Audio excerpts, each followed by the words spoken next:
I told you not to do no sin no more. I guess they acting like they hear me.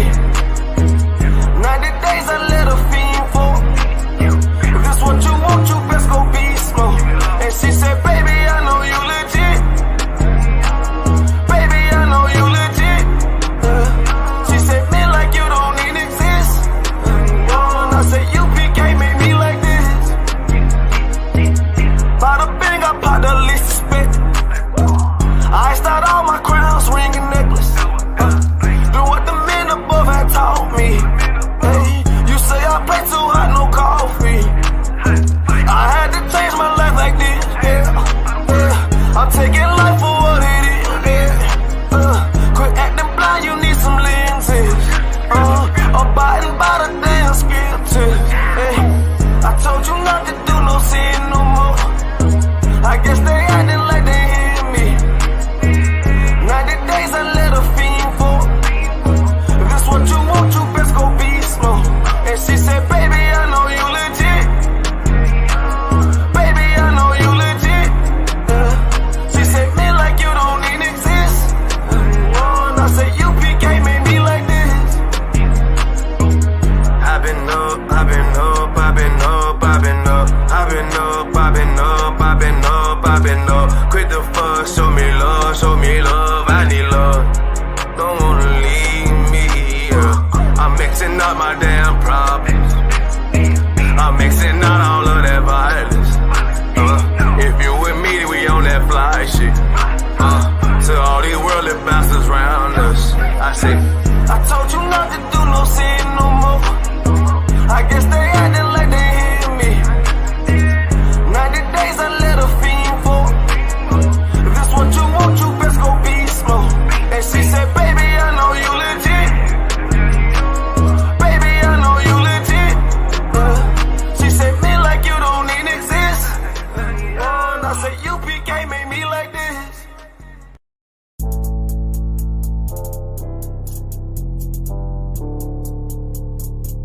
According to God, the white man is the devil.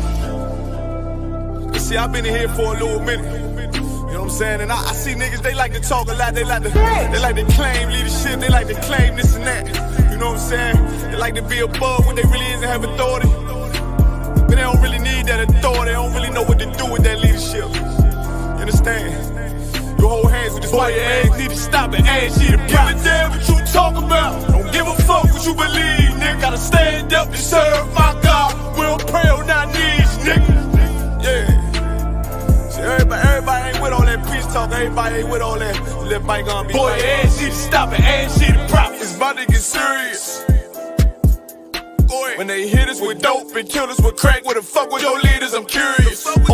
He cashed out on your blood, traded you in and bought a new biz. Ask you the prophets, I tell you the scheme. If you don't wake up, you gon' die in your dreams. I say you won't tell you no more. I swear these crackers try to kill us slow. Just spoke to a nigga and fed he up for parole. Because of the COVID, it feel like the hoes in this world that don't go together. Know that it's gold in the ghetto. I'm in the city blazing with my niggas. Just told the devil the score never settled. Yeah, see the prophets. I'm tired of these niggas keep talking about, you know, you respect my religion, I respect your religion. Boy, your ass need to stop it, ass need the prophets. You know, like we all come together. Cause you know what I'm saying, they say God so loved the world. God so loved the world and know boy, your ass need to stop it, ass need the prophets. Don't give a damn what you talk about. Don't give a fuck what you believe, nigga. Gotta stand up to serve my God. We don't pray on our knees, nigga. Yeah. Hey, gentlemen, young, we don't pray on our knees, nigga. Gotta stand up. You know what I'm saying? Boy, your ass need to stop it, ass shit. Oh, I don't step, I'm solid for show. To them fake niggas, stay silent, I got it, let's go. I ain't taking no losses, ain't no talking when we got the flow. Ain't no peace, just play with your own. I'ma be loyal to the right arm. Tell them we can't keep it slate. And I can never let bygone be bygone. Got your baby mother on high, let your baby pass through the fire. Ain't she the prophets? That baby soul belong to the Lord. How dare you abort it? Therefore will failure, bitch, I can afford it. I prepare slaughter, you bring me my water. Push your leaders weak, let them lies slip through their teeth. Their ass need to stop it, ass she the prophets. That's just the reality, Christians. I'm sorry to hurt your feelings. I know your pastor lied to you every Sunday for 30 years, but that's what the church is for, lying. That's why they exist, to lie the money out of your pockets. Boy, your ass need to stop it, ass she the give a damn what you talk about. Don't give a fuck what you believe,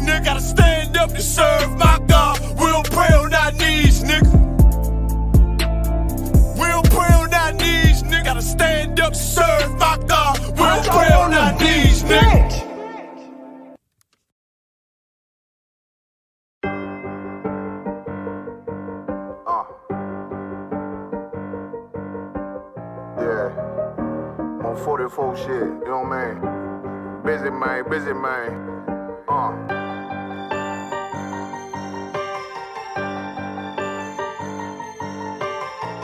Look, when that shit drop, you step all the way on their neck, step on their neck and they head with that shit. Fine in, I ain't show no mercy, we gon' show them boy what time it is. I pop out like I'm Samuel, I got time to kill. Haters thought I died, I survived. They don't know how I did it, got it out the mud, straight to glory. They don't know how I feel, he nice but he don't show them skills, how I show them skills. He ride but he don't work the wheel, how I work the wheel. They mad, I'm too solid, circle tight, yeah, vacuum seal. No, they want my life, I ain't worried, I got rank for real. I got real soldiers, kill for me, nigga, watch yourself. They say you been in beast mode lately, you is not yourself. When you dropping that fire, precious minds, they inquiring. They can't stop what's coming, but I see them conspiring. Cross the line, them firing. This bitch here, finna break the spin. No kindness, I don't trust you, circle small. You can keep your features. Me and my niggas don't keep no secrets. In the field like Jeepers Creepers, say they want some smoke, dawg. So I brought these chimney sweeps. Coming like we coming, you can't even cap. These niggas don't run it like we running, bitch, don't even start. Bitch, I'm with my niggas till the end, till death do us part. So if you wanna leave, you can leave, bitch. Bless your heart, fine in. I ain't show no mercy, we gon' show them boy what time it is. I pop out like I'm Samuel, I got time to kill. Haters thought I died, I survived. They don't know how I did it, got it out the mud, straight to glory. They don't know how I feel, he nice but he don't show them skills, how I show them skills. He ride but he don't work the wheel, how I work the wheel. Ooh, I got a man, circle tight, yeah, vacuum seal. I heard they want my life, I ain't worried, I got rate for real. Take over in effect, yeah, I'm fully focused. You might not see it on me, just know it's women, that bitch fully loaded. Ooh, yeah, we up and rolling. Told them I need major motion. Think I'm joking, I'ma school them niggas like they baby Jody. Got it out the dust, now I'm too clean, don't know why they hate me. What you want out life, dawg? Guns and butter, baby boy. UPK top, dawg. Certified road runner. I'ma turn that econ line van to a damn tank. I got chopper stash in the attic like they Anne Frank. They had that shit on lock till I snapped on them like bolt cutters. You cannot play both sides, gotta choose your colors. See him throwing that one up with that W, that's my blood, bro. Fine in, I ain't show no mercy, I'm gon' show them boy what time it is. I pop out like I'm Samuel, I got time to kill. Haters thought I died, I survived. They don't know how I did it, got it out the dust, straight to glory. They don't know how I feel, he nice but he don't show them skills, how I show them skills. He ride but he don't work the wheel, how I work the wheel. Ooh, I got a made, circle tight, yeah, vacuum seal. Said they want my life, I ain't worried, I got rank for real.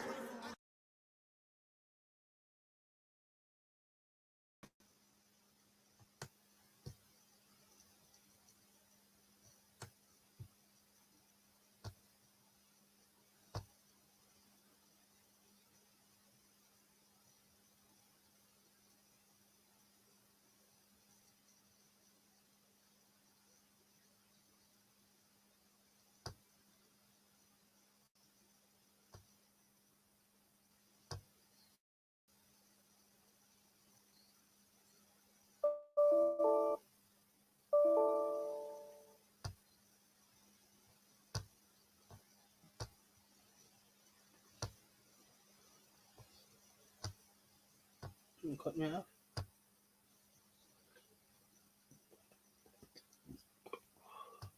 Don't give me that. You don't need that.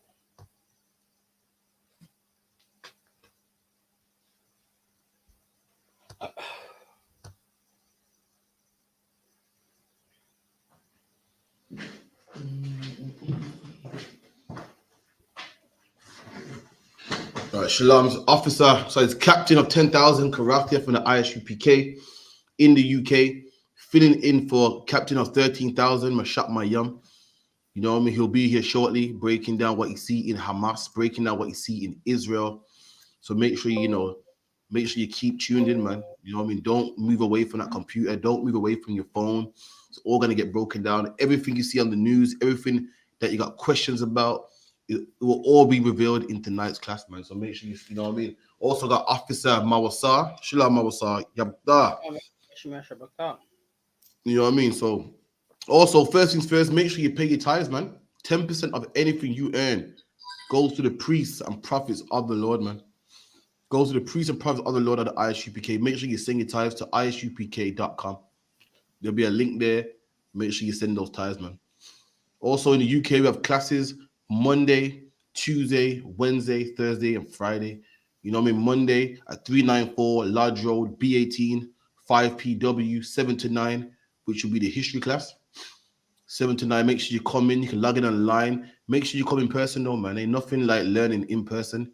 Make sure you bring your Bible, your pad, your pen, and ask any question. If you're Black, Hispanic, or Native Indian, you are free to come in these classes. If you're not, listen, man, you can learn online. You know what I mean? I can't stop you from doing that. Also, every Tuesday is a Brotherhood class from Manchester. But tomorrow we'll be doing Tuesday Brotherhood class live right here in the school. Captain Mashak Mayam, Captain of 13,000 Mashak Mayam will do it right here in the UK. 394 Lodge Road, B18, 5PW, man. We'll teach black men how to be black men. We'll teach brothers how to be brothers, man. We think that being brothers is what? Like a gang of brothers will shoot another gang of brothers. And that's how I show that, you know, I love my brothers from this side. We think that we're brothers because we love brothers on this side. Meanwhile, we hate brothers on that side. In the UPK, we show you how to love all your brothers, man. If you're a brother wearing a blue rag, we'll show you how to love those that wear blue rag, red rag, orange rag from the north side, west side, south side. You know what I mean? Those that speak English, those that don't speak English, we'll tell you how to love all your brothers, man. And you'll get that Tuesday, 7 to 9, 394 Lodge Road, B18, 5PW. Also, every Wednesday, 7 to 9, same address, Officer Dungabar, teaching them. So, okay, Officer Dungabar, and sometimes it's Officer Ariala as well. From Leicester, powerful class, teach the law class. As Blacks and Hispanics and Native Indians, the Lord put us in this condition. Why? Because we broke his rules, man. We broke his laws. And I got good news for you, black man. In the UPK, we teach those same laws that our foreparents broke, man. The same laws that we broke, that got us put in this condition, we teach black men the same laws. You go to the Christian church and they tell you that them laws are done away with. They tell you that you got to keep them laws and Christ done away with them laws. Listen, these laws will save your life, man. You're not eating crab, pork, shrimp, lobster, you know what I mean, mussel, all them type of things there. Listen, man, it'll be better for your health. It will keep you alive, man. And we teach that here every Wednesday, 7 to 9, 394 Lodge Road, B18, 5PW. Every Thursday, 7 to 9 as well. We got the scripture breakdown class by myself in the UK. Make sure you come to that, ask your questions. Anything you don't understand in the Bible, anything you don't get, you know what I mean? You think Gentiles can be saved? Well, no sweat, man. You bring them questions to here. You think that water baptism is actual water? Ain't no sweat, man. You bring it up here, and you know what I mean? We'll break it down for you. Also, every Friday, the last one for Dash, man, by Office of an Album live online. Make sure you contact the isupkuk@gmail.com. And you can also participate in the class online. We'll send you the alphabet where you can, you know, participate as well, man, and get down in the class as well. So with that, let me get some more volume. 1 second.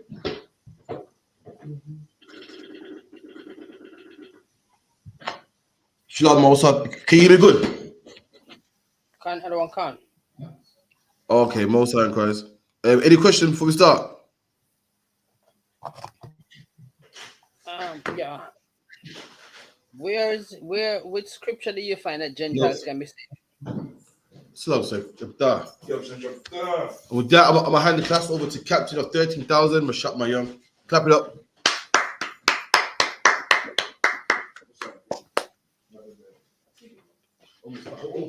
Oh, yeah?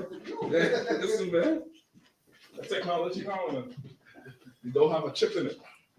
Yeah, I mean. You have some trouble. Yeah. Mawasa, what's going on, Mawasa? I'm Tawab, sir. Musa and Christ, sir. You had some questions I was going through already? Yeah, no, Mosa, I was saying, which scripture do people usually use to show that Gentiles allegedly can be saved through their misunderstanding? I would say John 3:16, I'd say probably. John 3:16 is the basic one for sure.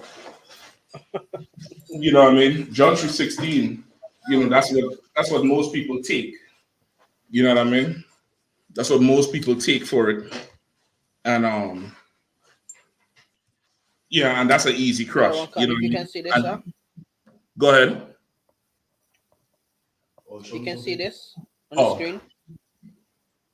Right. Who's this that? Man, Esau is preaching his head off and giving Bible scriptures that he's gonna be saved and all who serve God can be saved.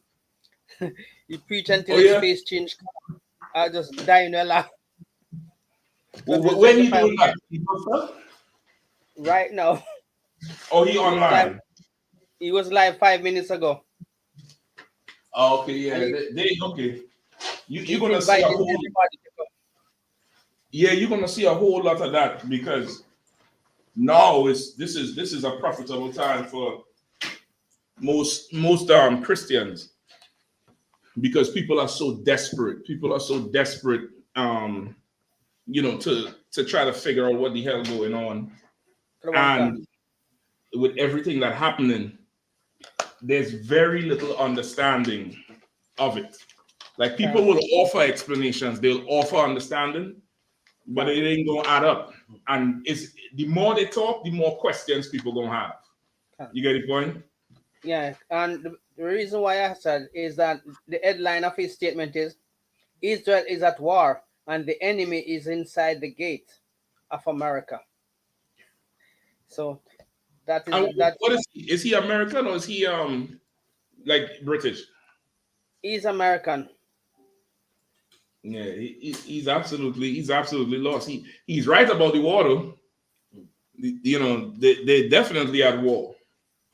You understand? They're definitely at war, and they ain't got no business to be in that land. You know what I mean? But if you look at how he wear his cap, sorry, Karawan, if you look at how he wear cap, you can see that he's a secretive KKK member. Well, okay, well that Western hat for sure, that cowboy hat, that's really our culture. That's why they call it cowboy hat. Like the history on the cowboys is okay. The slaves would be the one to deal with the cattle, right?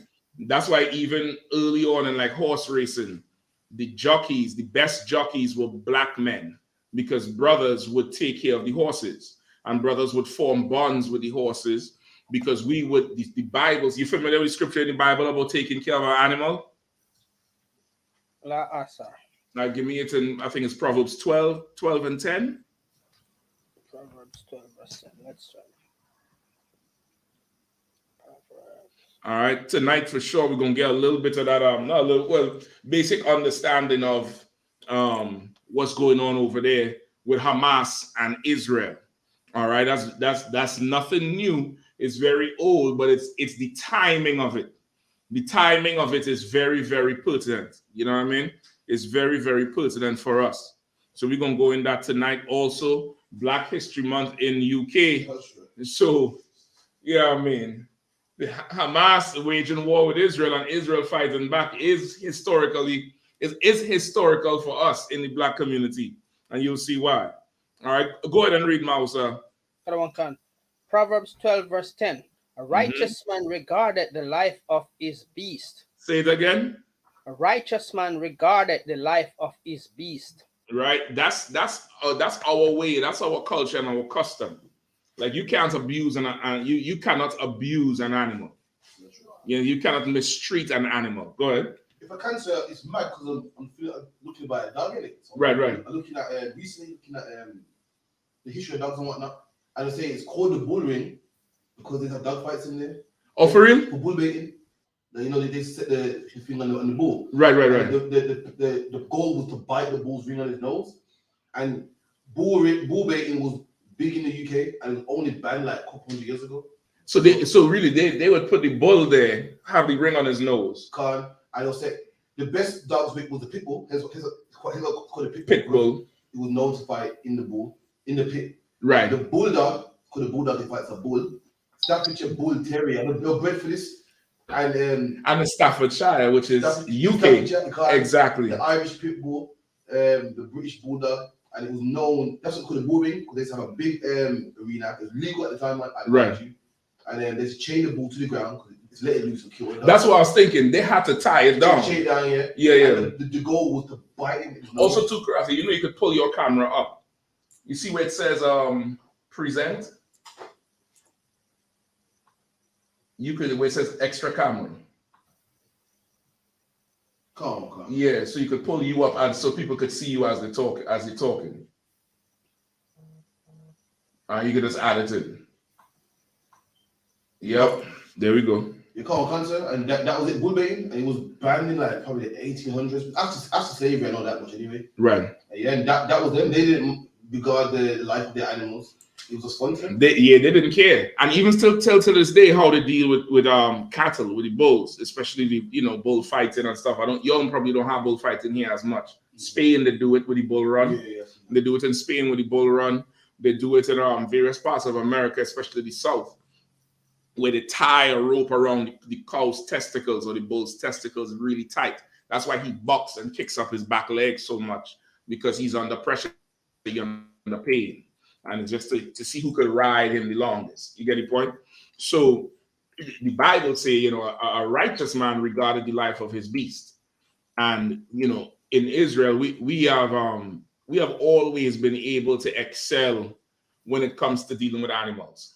We've always been able to excel and do right by these beasts because we understand them. You get the point? Even from the days of Adam, not to sidebar too much, even from the days of Adam, the Lord said Adam would have dominion over all things. What does that mean? Adam knew what animals was for through the Spirit of the Lord. He knew the horse was for riding and not eating. You get the point? George Washington and them ate the horses in the war. Right? He crossed the Delaware Bridge and burnt it so that his soldiers wouldn't retreat from the war. And then when trouble came and the winters came and they was kind of cut off, his men would eat the horses. You get the point? The horses dead, his men eat the horses. Like our oppressors, including the heathens and the Gentiles, like what you are talking about, Mausa, they don't understand, the ways of the animal. But our people did. So when, early 1700s, 1800s, we would take care of the cattle. Our oppressor in the South of America had a habit of calling us boy. I don't know how it is over here. Do oppressors refer to us as boy or? Mainly American. Mainly, that's an American thing. So do they have like a slang for us, making us juvenile? Like we're not a man like that. Not really. They don't talk. They don't say anything. Lad. Because your mom said England's more the graduates of racism, where America's more preschool. I got you. So it's more polished and refined. Okay. You cooking in the pot, you don't even know you cooking. You in the pot there thinking it's a hot bath, right? Cancer. That's the British Bulldog, right? The British lads behind them. Right. The British Bulldog was bred for that, nice and close to the ground, stocky. Oh, so he could move around. He ain't too big. Yeah. That's why the British Bulldog, the Pit Bull, Staffordshire, all built the same, but different faces. Yeah. They're built for that. Which is the long one with kind of banana snout. That's the English Bulldog. That's the English Bulldog. Make to headbutt you. Oh, for real? Yeah, it will headbutt you, it can break your leg. And if he headbutts you, you can get put down. Dogs can't get put down headbutting just for biting, but because headbutting is his speciality, he could get put down for that. Yeah. I did not know that. He was bred for that as well. I thought he a bulldog because he looked like a bully, like he looked like he could just dominate everything. But it's for bull fight. What do you call it? Bull baited. Bull baited. Damn. That's a clip. Whoever watching, that's your TikTok clip right there. Your history lesson for the day. That's a history lesson for the day. Say it again. So the British lads in the background placing their bets and stuff. That's crazy. And that would happen right here in the bull ring in central Birmingham, right where we speak. Right there, Oh man. The oppressor is the devil the Bible speaks of. Not even the dogs are safe. That's a wild thing. You know what I mean? So of course, back to the thing with they would call us boys, in a way to belittle us. They would call us boys, and of course, not cowmen, but the cowboy or the stable boy. That's where you get the term cowboy from. It's really a derogatory term, but we just have so much flavor and salt through the Spirit of the Lord. We turn anything into a positive. They call us nigger. No, we niggers, and that should sell in $1 million. You get the point? Meaning it's a $1 million market. Same thing with the cowboys. You was a cowboy because you wasn't seen as a man in his eyes. You get the point? That's why he called you boy. Come here, boy. Hey, boy. And it's a grown man he talking about. But of course, us being with the animals so much, we cared for the animals different to how he does. And we were able to get the animal to perform better. So in the late 1800s, early 1900s, the best horse jockeys were Black and Hispanic men. It was just that's you want to win a race, you need a jockey who's black, because the jockey would be the one who would really train the horse. It's not like today where a jockey is, highly paid and goes home. Like this nigga down here is sleeping next to the horse, either in a house next to it or in the same barn, taking care of the horse on a daily basis. It's like they won.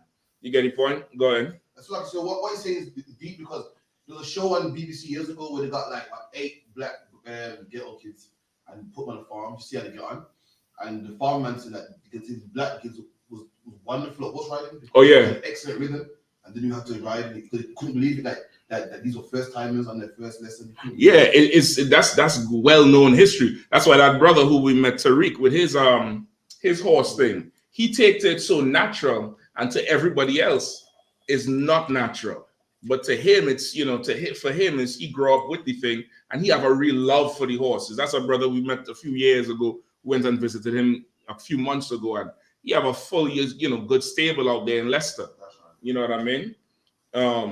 So that's it. So that's the history of the cowboy hat, mouse. So don't think the cowboy hat is racist. Think of it like this: in everything, especially with the heathens, a lot of their culture comes from us, right? A lot of their culture comes from us, even though they adopt it as their own today.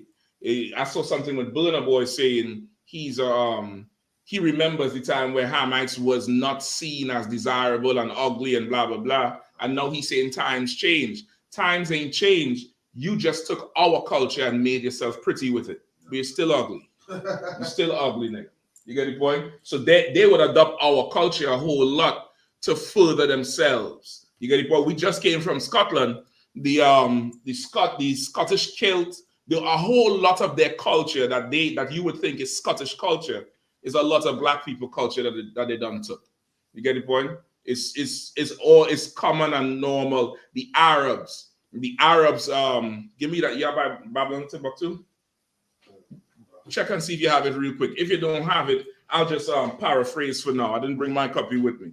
We get Babylon to Timbuktu. That's a book we always had.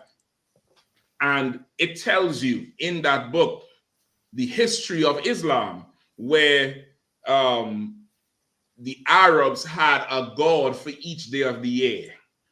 That carpet that they worship, that they you see in Aladdin in the cartoons, that carpet used to be a god. Ningala Nana was another god, which is the star and the moon, the crescent moon and the star. That's 2 old gods from the Babylonian Empire, from the Chaldeans, which is the same people for the Arabs today. You had a god for economics, merchants, to be able to sell a whole lot. You had a god in every different thing. Muhammad saw our culture that we had one God, that we had a creed, Deuteronomy 4 and 6. Ain't no sweat. Yeah, please. We had a cup too, all right? Or if one of these is clean, I don't know. Nah, just a cup of water. All right, you want to take one of these? No sweat. To water, right? And we had our creed, Shema Yasha'ala Yahweh Alahayana wa Yahweh Akkad, which is the Hebrew for listen, O Israel. The Lord our power is one God. And he took that to the Arab world and tried to sell them on giving up their 360 gods. Imagine even the Aladdin thing with the lamp, with the genie in the lamp. That lamp is a god. The genie is a god too. It's called the jinn. Today they call it a demon in the Islam culture, but it's all those are gods. And he tried to get them to give up those gods, and they rebelled. And that's why he started slaughtering them. He started slaughtering them to force on them our culture of one God. Their dress code with the man dress, trying to copy us. The turban that they wear is trying to copy our meat tree. You get the point? So the heathens always take our culture, bastardize it because it's not theirs, and then they thrive on it and act like, they're really special or they're full of salt when they're not. You understand, Mausa? And what I was saying about the hat, that it's not the hat itself, it's the way he wears it, like he's trying to cover up his face, like those Ku Klux Klan members. I know what you mean. I know exactly what you mean. The way he have the hat is like them old southern racist devils. I totally get what you're saying. I was just giving the general history on it, not for you only, but remember other people watching. So it's not just for you. I was giving the general history on the cowboy hat and the cowboys. But you're right. The way he have it down on his face, covering all the way up to here, where you can't hardly see his eyes. That's ways of trying to intimidate our people. So you for sure right, huh? All right. So now with the Gentiles, let's talk about the Gentiles, right? I'll give you. Okay, so you already know they use John 3:16 to justify the Gentiles, right? Another one, sir. Okay, I'll give you a scripture where the Bible talks about the Gentiles being in our Holy Land. All right, give me real quick.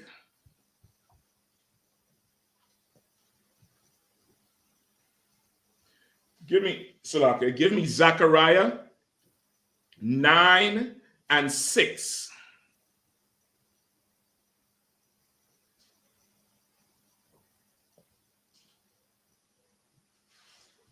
Zechariah 9, 6. Come on. The book of Zechariah 9, verse 6. And a bastard shall dwell in Ashdod. Mm-hmm. And I will cut off the pride of the Philistines. You understand? That's what's going on. That's what's going on right now. The Bible say a bastard shall dwell in Ashdod. Where is Ashdod? Anybody know? That's Jerusalem. It's in that place that's called modern Israel, right? It's in that land there. You might want to pull it up on the screen when you get a chance, right? The map, so people can see the breakup of the land. I want a map showing the Gaza. I want a map showing Israel territory, with the West Bank territory, and there's a place on top, the El Hilon, right at the top, close to Syria, close to that Syrian border. That's also run by the Palestinians, right? It said, read it again, Mausa. Zechariah 9, verse 6. And a bastard shall dwell in Ashdod, and I will cut off the pride of the Philistines. Right? A bastard shall dwell in Ashdod, and I will cut off the say again? And I will cut off the pride of the Philistines. And I will cut off the pride of the Philistines. The Philistine that's who that's Palestine, right? That's supposed the Philistines is Palestine today, right? Not the exact people, but the Philistine that's referring to that Palestinian territory. Much like Gog and Magog is Russia today. It's not the exact. Those are not the people, but it's in reference to who occupying that land. You get the point? Oh. Gog and Magog is sons of what's the other tribe? Japheth. Gog and Magog is sons of Japheth. But of course, the Caucasian ran them out of Europe and adopted their land. So the prophecies of Gog and Magog in Ezekiel 38 is in reference to the occupiers of that land. Just like the bastard dwelling in Ashdod doesn't mean he's an Israelite, because Ashdod is in Israel, but it's a bastard dwelling there. Meaning, what is a bastard? Who knows the definition of bastard? See, Mausa, I'm coming to you. Mausa? Because God is not his father, because he said, if you are not corrected by him, you're a bastard. Don't give me that. Don't give me that one. Just give me bastard. Okay, a bastard is in our English term, it's like a unmarried child that is born out of wedlock. But I'll take that. Go ahead. But other terms in the Bible, it says because God is not his father, so he's a bastard. Good. Okay, so now a bastard literally means, hold on one second.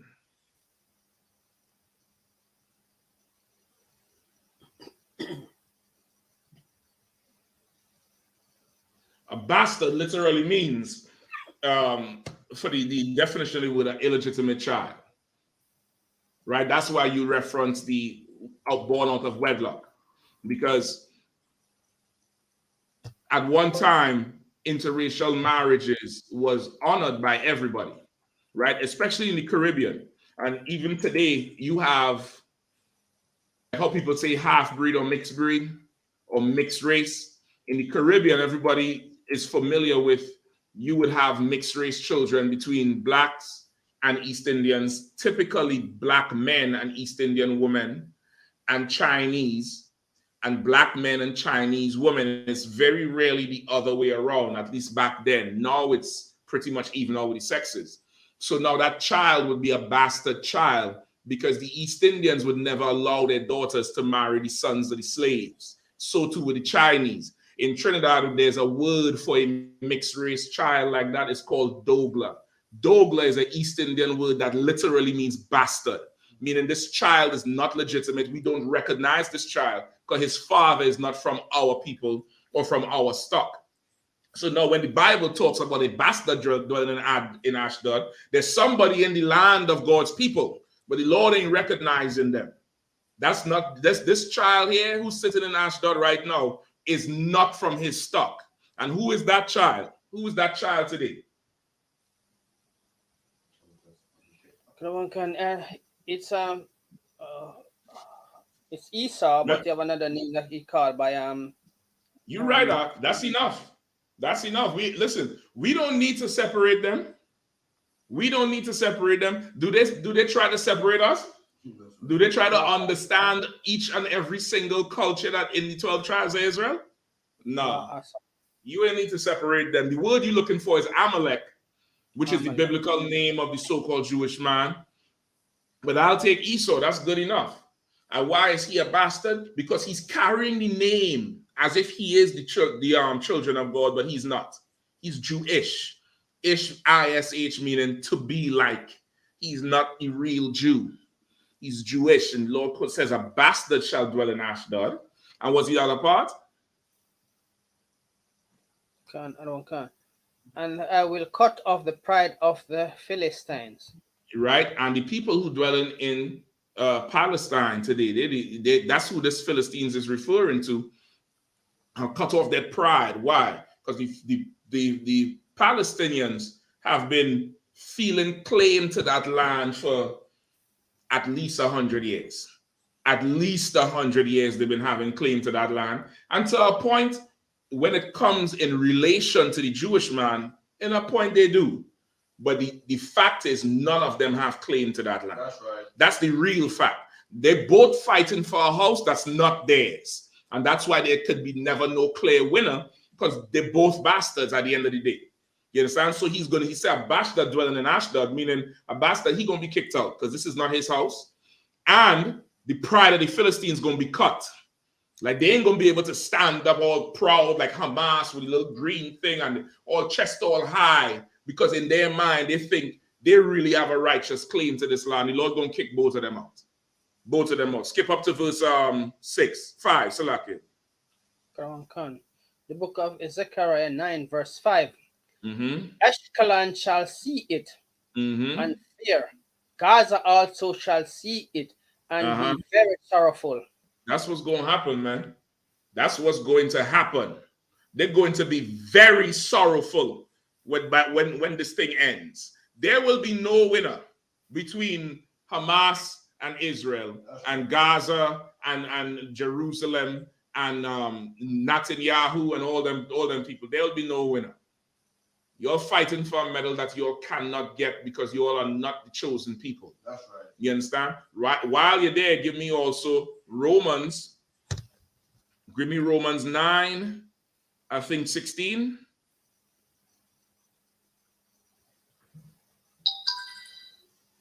Start at 14.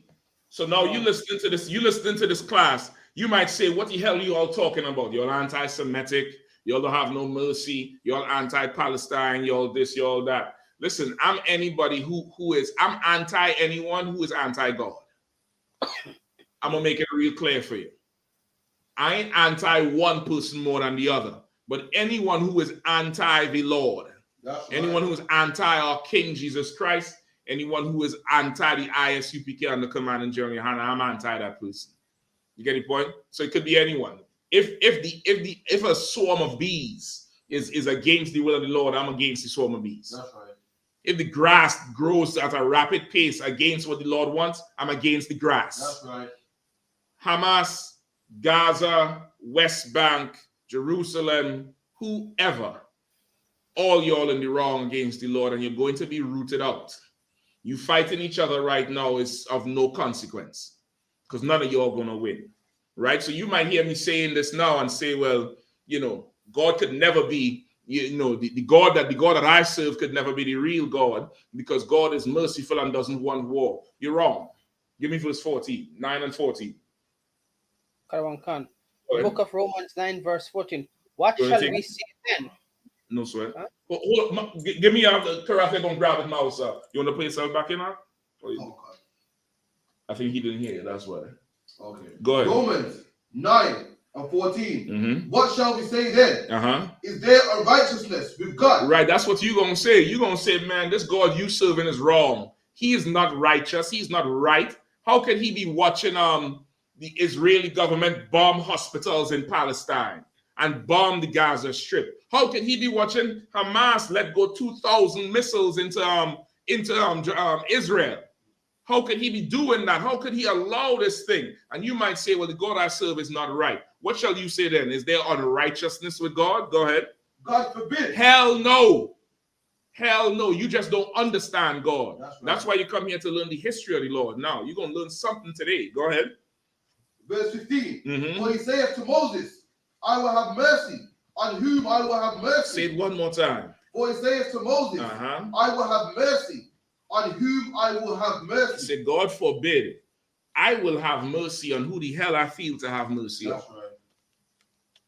I will have mercy on who I choose to have mercy on. That's right. You want mercy for the Palestinians? Maybe the Lord don't want it. That's right. You want mercy for the people in Jerusalem? Maybe the Lord don't want it. That's right. Or else them missiles would not get fired.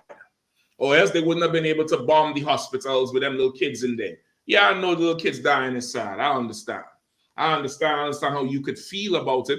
And it's very bad that these things happen. The Israeli government should never be bombing hospitals and, unaliving these little kids.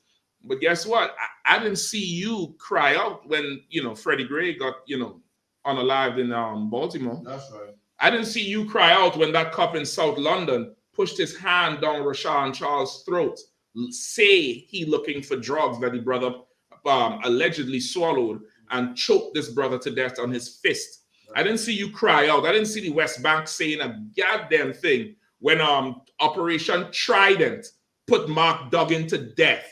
I didn't see that happen. So right now, listen, since you too busy to be worried about my problems, I'm not too busy to be worried about yours. That's right. However, this is biblical prophecy. That's the only concern I have. You know what I mean? You have some chapter. Someone, let me get a call back. I'm in class right now. Hello? Right? That's the only thing I'm worried about. Give me some more. Come on. And I will have compassion on whom I will have compassion. Right? I will have compassion on who I want to have compassion on. And the Lord has compassion on the 12 tribes of Israel. That's right. That's who he has compassion on. And that's why these rockets are flying. That's why war is imminent. That's why everything right now is about to turn upside down. If you notice, the world been on a decline for probably the last 20 years. In fact, let me take it further back. The world been on a decline since 1969. What's very, very crucial about 1969? Who knows? Was it the time when when the so-called Jewish people moved into Jerusalem? No, that's 47. We're going into that tonight. But go ahead. The day the truth was born. That's one of the reasons. Get out of hand. 1969, 1 West 125th Street, Harlem, New York. The ISUPK was born. That's one thing. There's something else very, very pivotal as well. And it's biblical too. Go ahead. That's what I can say is man went to the moon. Man went to the moon. That's when they first went out there. And what does the Bible say about it? Mawasa, give me Obadiah. I'm gonna try to run these precepts down for you just for time's sake. I don't want to go too late. Give me Obadiah. Where you at in Romans 9? Huh? What else we at? 16, sir. You at 16 right now? Okay, hold it right there. Give me Obadiah, Mawasa. Give me the book of Obadiah, and give me Obadiah just one chapter. Give me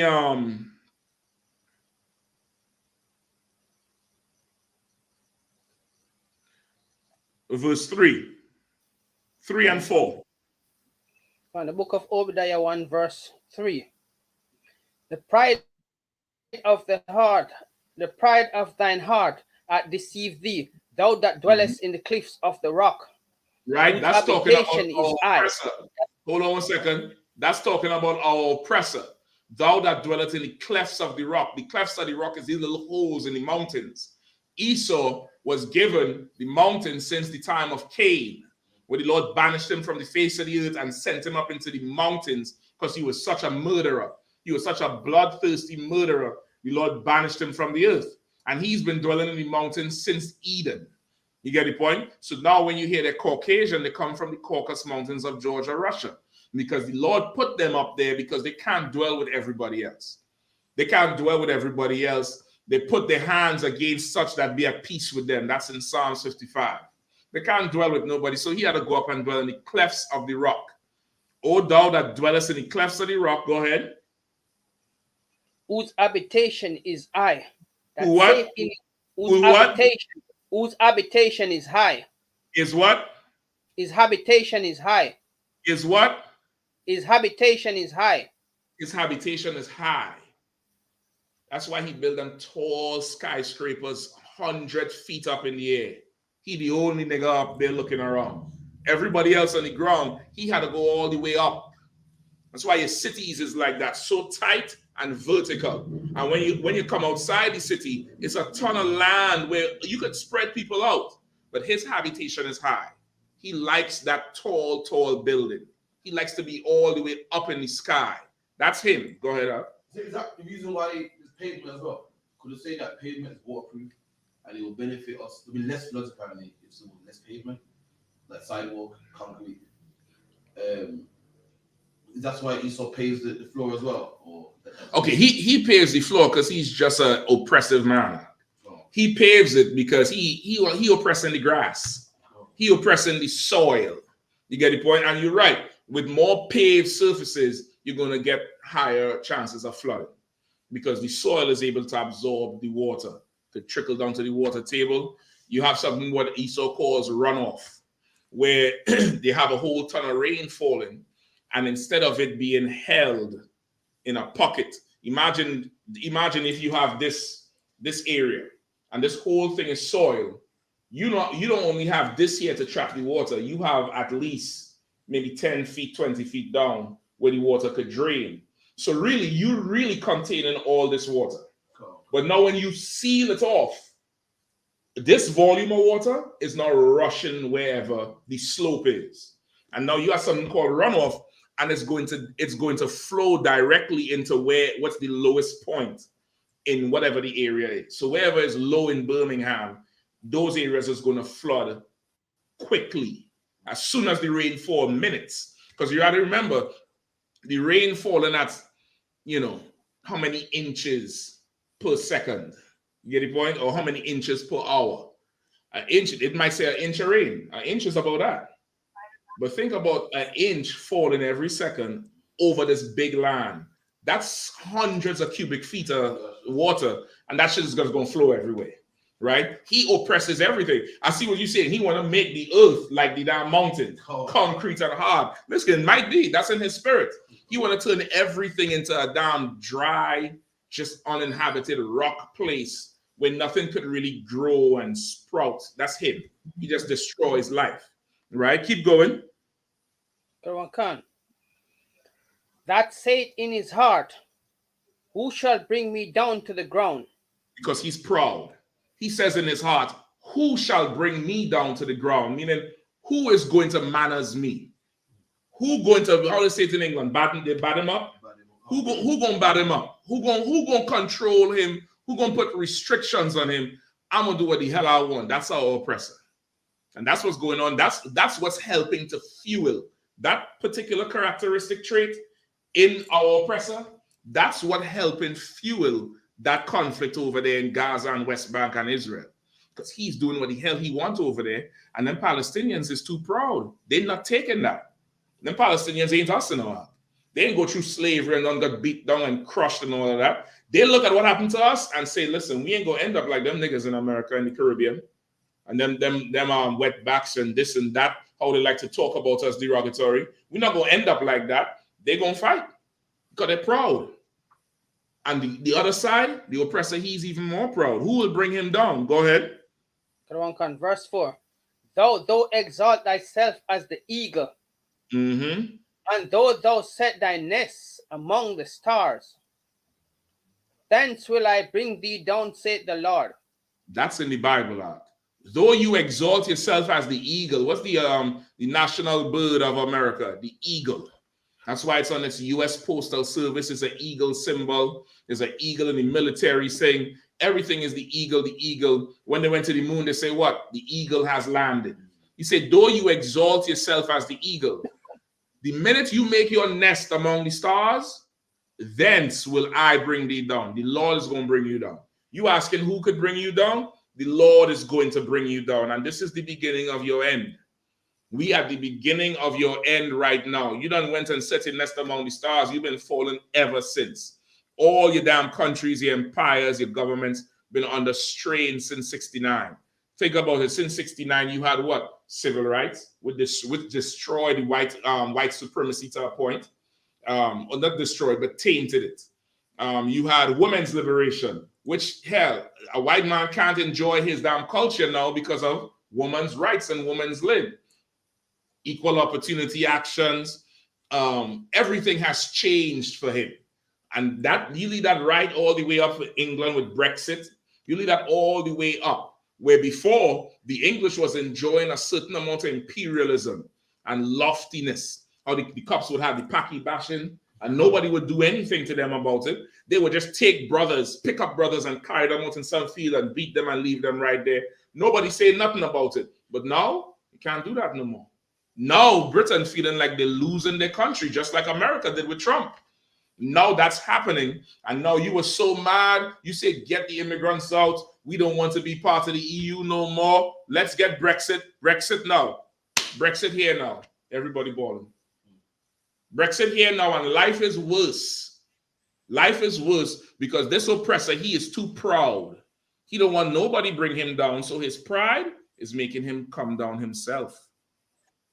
That's what's been happening. You understand? Let's get back to Romans 9 and 16. Romans 9 and 16. So then, it is not of him that willeth, nor of him that runneth, but of God that showeth mercy. You understand? It's not of you that willeth or runneth, meaning there's no amount of work you could do to convince the Lord. You get the point? There's nothing if the Lord did not choose you, he didn't choose you. That's just it. Esau learned that the hard way with Jacob. Esau was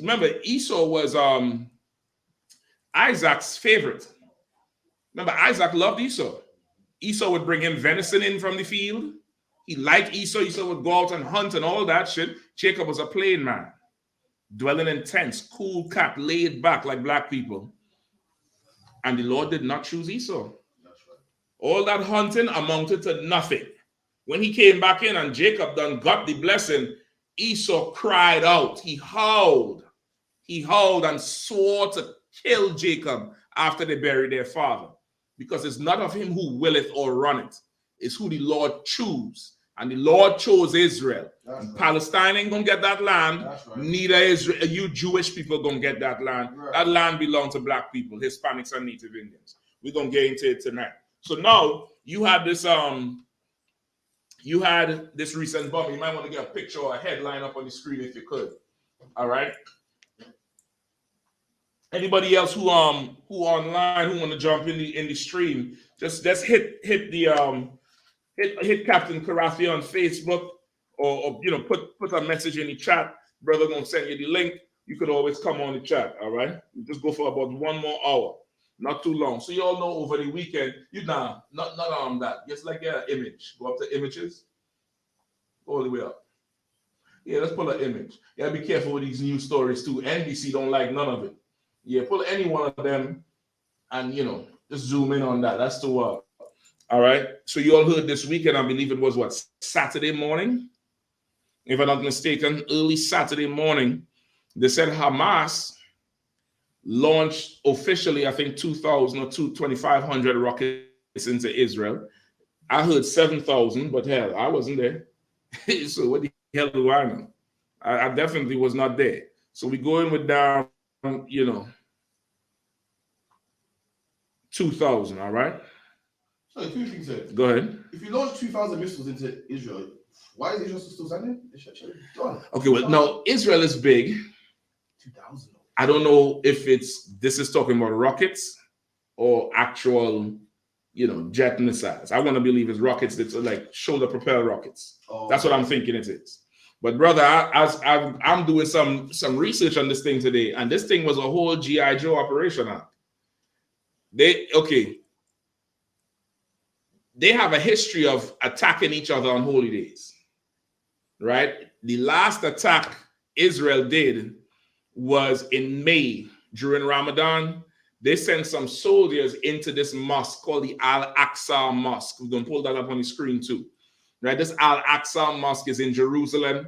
Apparently, the Muslims believe that Muhammad was magically teleported into this mosque sometime before, from Mecca into this mosque, into this area, not the mosque, but into this area. And because of it, they call that a holy place. In their culture, it's supposedly the third holiest place in Islam, first being Mecca, second is Medina, and it's this site of the Al-Aqsa Mosque. I forget what it's called in the Jewish man's Yiddish, bat, har bat or something like that. It's called Mount of Synagogue in Jewish place, or Mount of, something like that, Synagogue Mount or something like that.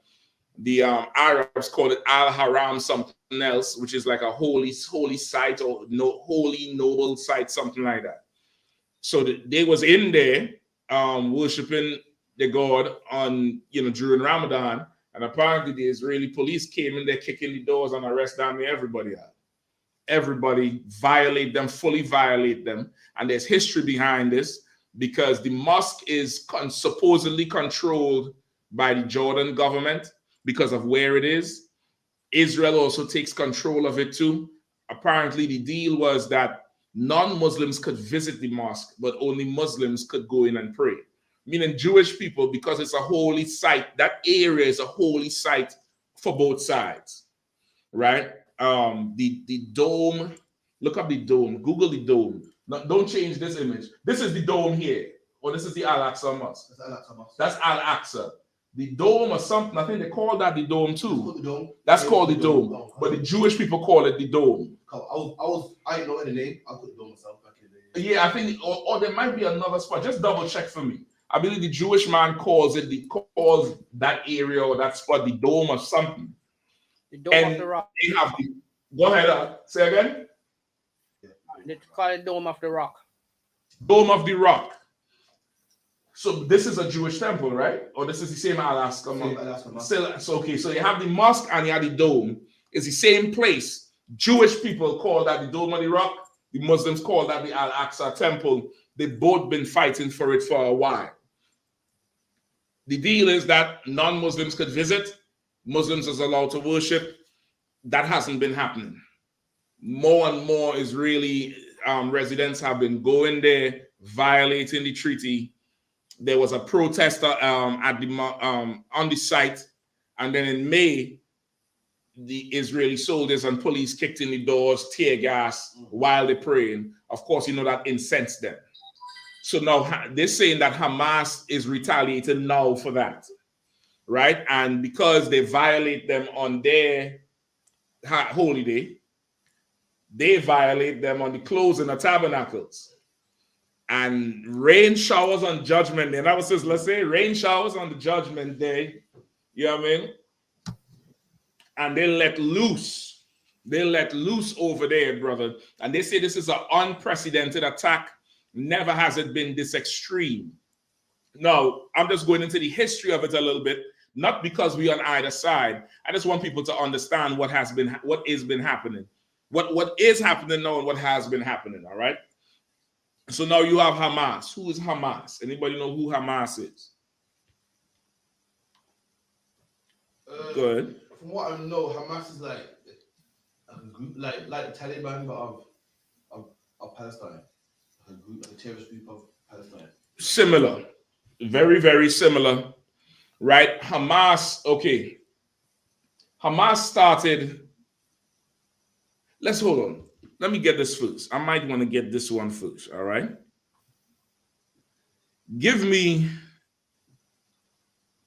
I'm gonna give you this article to read, Doc. Where I can send it to you. I can send it to your WhatsApp, right? Oh. Okay. Give me this first, because you're gonna need this background to understand how Hamas was born. All right. Hamas came about in the late 80s, I believe 87.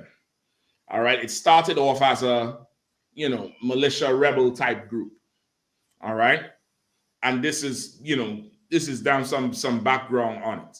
All right. So let's start there. You have it? You still have the mosque up on the screen? Yeah, let me get that mosque back up on the screen. Or the image of it, whichever one.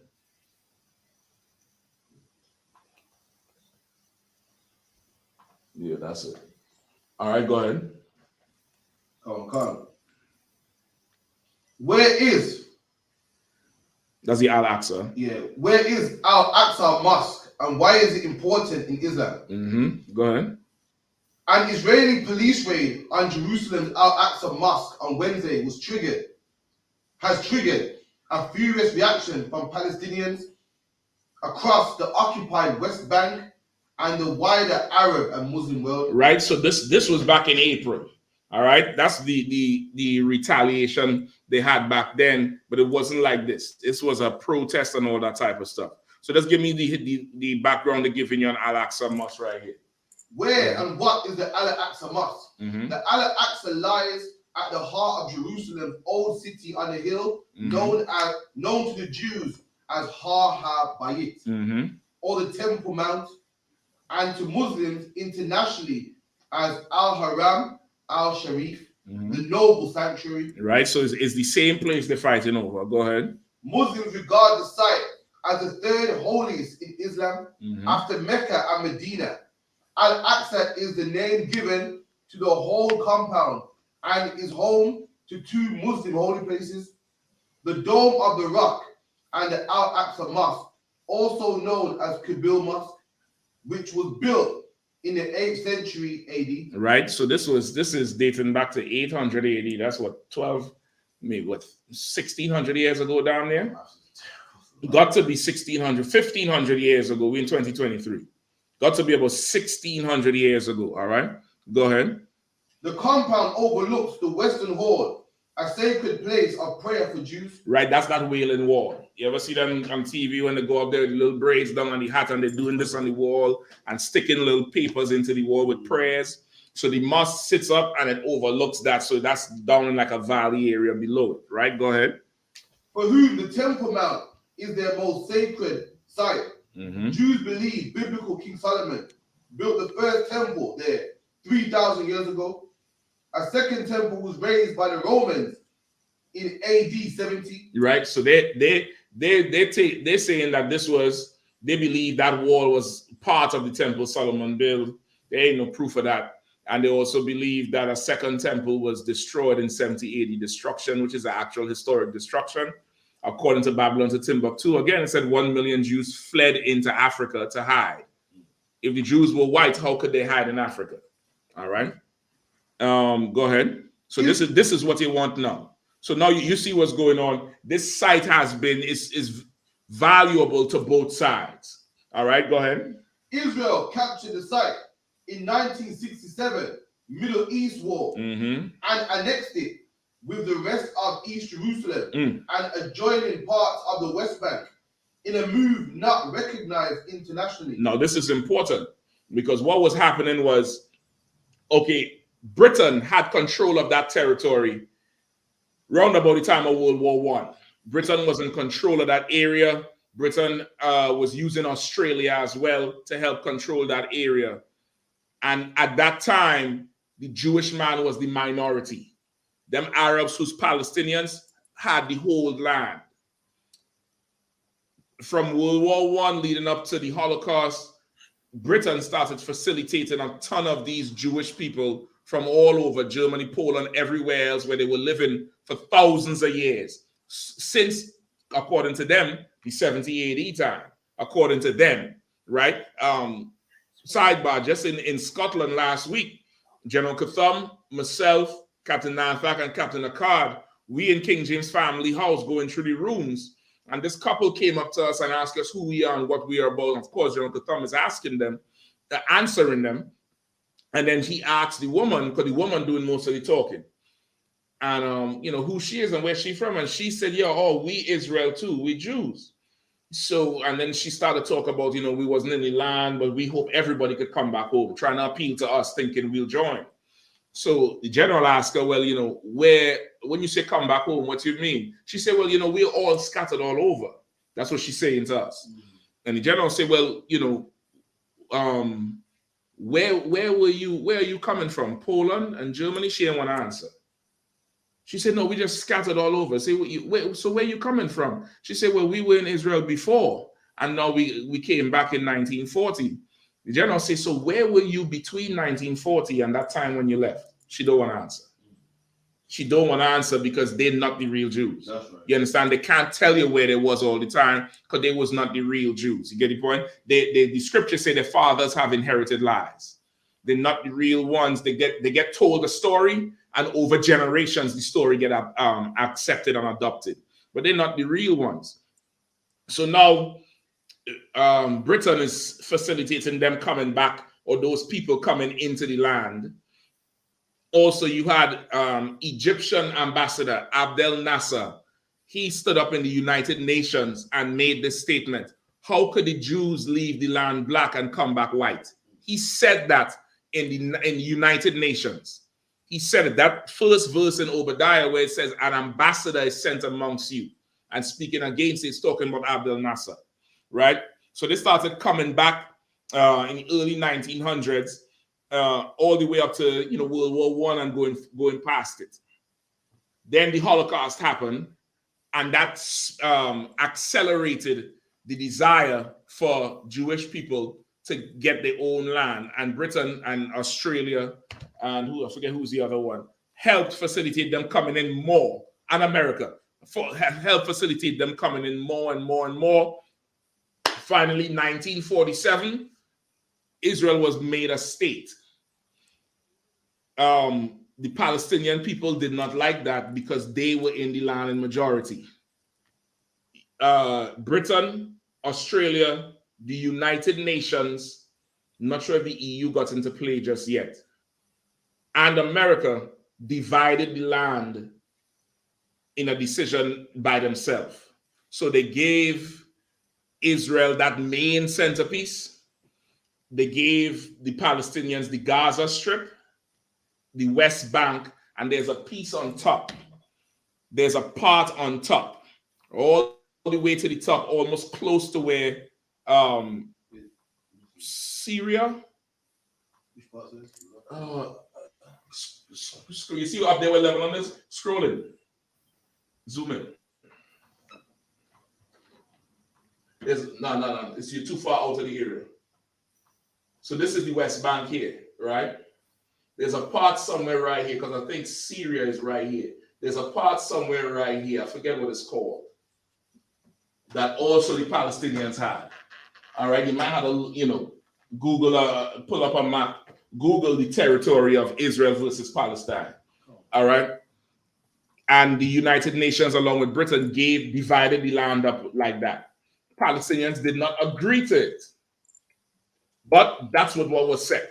So it's almost like they pushed them off their land and gave a lot of the land to the Israeli people. Since 1947 till 1967, guess what was happening? The Jewish man started taking more of the land. more of the Gaza Strip, more of the West Bank, more of that area to the top. This one here, Golan Heights. It's a good nigga name, man. Golan Heights, Salaki.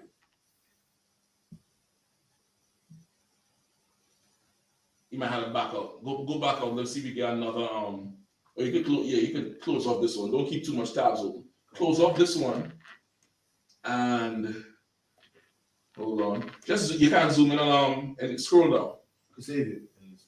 Yeah, if you could do that. So that's it. Those are the three areas: the Gaza, West Bank, and the Golan Heights. All right.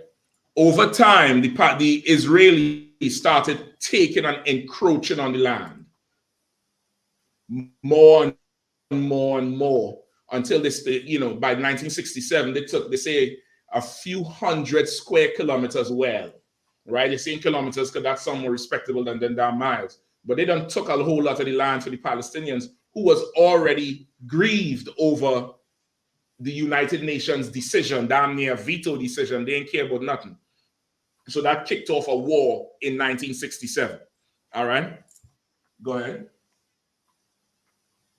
You might have to share it before you zoom in, before you make it big. I'll share it, sir. You already shared it? Come on. All right, no sweat. So that's it there, Golan Heights, all right? And that Gaza area is cut off. It's not that whole thing there where Sinai is. It's just that little piece all the way right to there. See, there's a little border right here. To go further south is going to be going into Egypt. All right. Where we at in the article? Go ahead. Come on. Jordan. No. Skip up. Israel captured the site. Israel captured the site in the 1967 Middle East War and annexed it with the rest of East Jerusalem and adjoining parts of the West Bank in a move not recognized internationally. So once again, since 47, they get the government, they get their land. But again, he's Esau. Who will bring him down to the ground? That's right. In Obadiah say, how art thou cut off? If thieves come to thee by night, surely they would leave certain things. But this oppressor, he don't have enough. You're arguably one of the richest countries on the earth, if not the richest. You get a ton of welfare, billions of dollars. These people can't have a little bit of land. You can't dwell with nobody. And you're not even the rightful owners of the land. You got some nerve. The Palestinians wasn't having it. And they started pushing back. They broke out into a war. The Israeli government, of course, with backing from so many other governments and so many military technology and stuff like that, they seized that area where Al-Aqsa Mosque and all of that is. Go ahead. Like I said, the oppressors are the only man that I've known in history that can do terrible acts.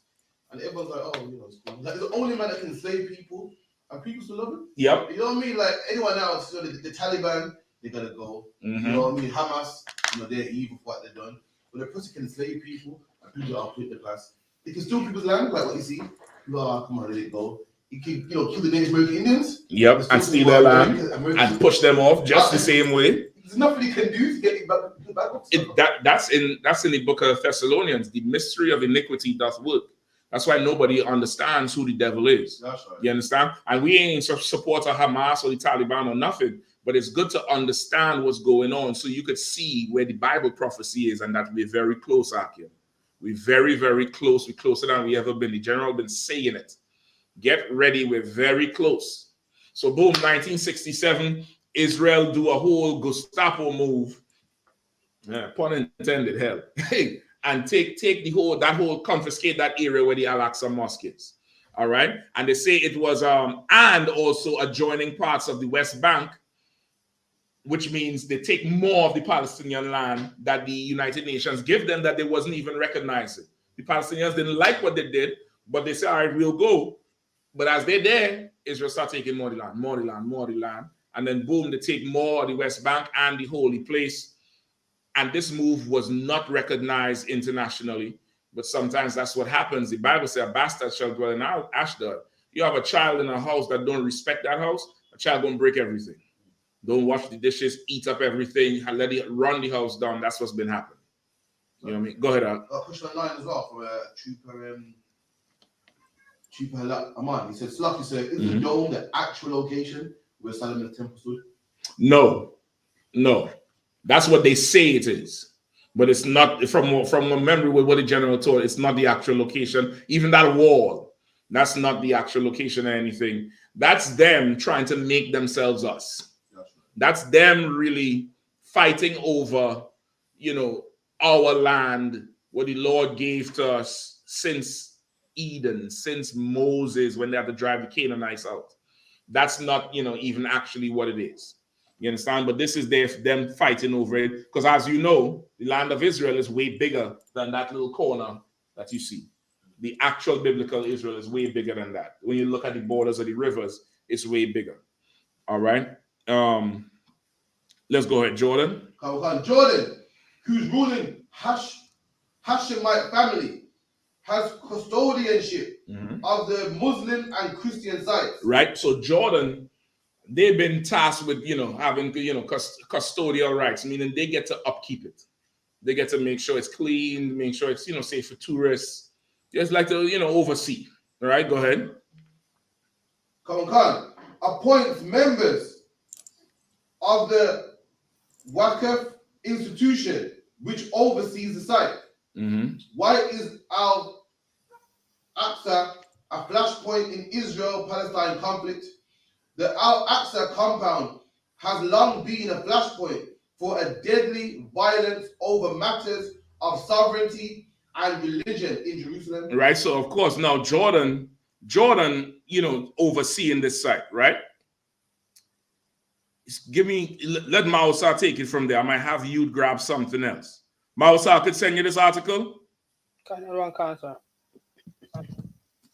right, I'm gonna send it to you right now. I'm gonna tell you where to skip down to. All right.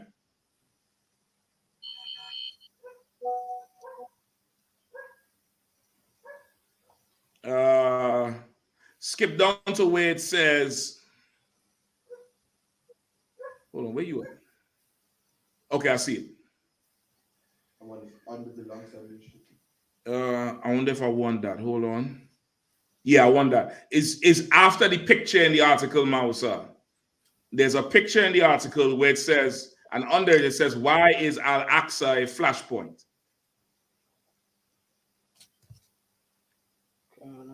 Picture. The Al-Aqsa lies at the heart of Jerusalem. That's not the one. Where you at? Yeah, scroll down in the article some more. Okay. The compound overlook the western wall. Scroll down some more. Jordan, who's ruling as... Scroll down, right, yeah, the next paragraph. The Al-Aqsa compound has long been a flashpoint for deadly violence over a matter of sovereignty and religion in Jerusalem. Go ahead. Under the long-standing status quo. All right, stop right there. Karathi, look up for me Hamas, like the history of Hamas. You just had to read a little bit of the history of Hamas and stuff like that. All right, go ahead, Mausa. Under the long-standing status quo arrangement governing the area, which Israel say it maintains non-Muslim can visit, but only Muslims are allowed to worship in the mosque compound.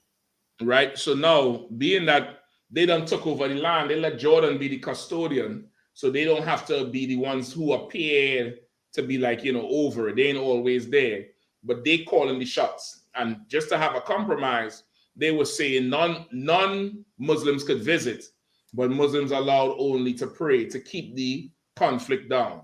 But again, the oppressor, the sons of Esau, Amalek, they don't obey nothing. And they started going in there and praying and violating the treaty down there. All right, go ahead. Jewish visitors have increasingly prayed more or less openly at the site in defiance of the rules. And Just like Israel, what I was saying. The Jewish people, they start going there and praying openly in defiance of the rules. The rules was you could go visit it and see it, but you can't go there to pray because this is the Muslim thing. This was an effort as is what you say quid pro quo, meaning you give me something, I give you something. But in this case, Palestine didn't give them nothing. They done took the land, took the West Bank, pushed them back. So this was them, giving them the Al-Aqsa site as a prayer site, hoping to keep the thing down because all the violations before. Their people didn't respect it. Their people went in and do this. And this is not no bias article. This is from Reuters or AP or one of them. You could check it out. Like I said, this is so useful. Even with the Native American Indians, made treaties. And, you can't. You look at him being alive, just like here, and broke the borders, broke this, broke that. It's so useful. Just change it anytime they feel to. Anytime they need more land, they just change it and change it and change it. You're so right.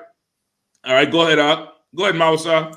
Karawan Khan, and Israel restriction on the Muslim worshippers' access to the site led to protests and outbreaks of violence. Clash at the site in 2021 contributes to setting off a 10-day war with Gaza. Right. So now they had a whole series of back and forth, and they had a huge 10-day war in Gaza in 2021, middle of COVID. You know what I mean? Big war breakout for 10 days. All right. Okay, so now give me a little bit with Hamas. So now you see what was going on. You see what happened in 67 with the war where they seized the land. All right. Now, you have something on Hamas? All right, go ahead, give it to me. Mama, so I'm going to let Karafi go ahead and read a little bit, all right? Hamas. Hamas is an acronym of the Arabic Harak al-Muqammah al-Islam, meaning Islamic Resistance Movement. Right, the Islamic Resistance Movement, because this Hamas came about within their first uprising. All right, their first uprising is called the Intifada or something like that. Rising up against, I guess, the infidel, I don't know. But Hamas was born in that uprising. Go ahead.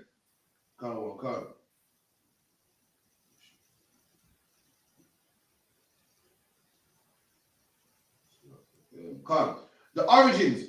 Hamas' origins can be traced to the foundation of the Muslim Brotherhood in Egypt in 1928.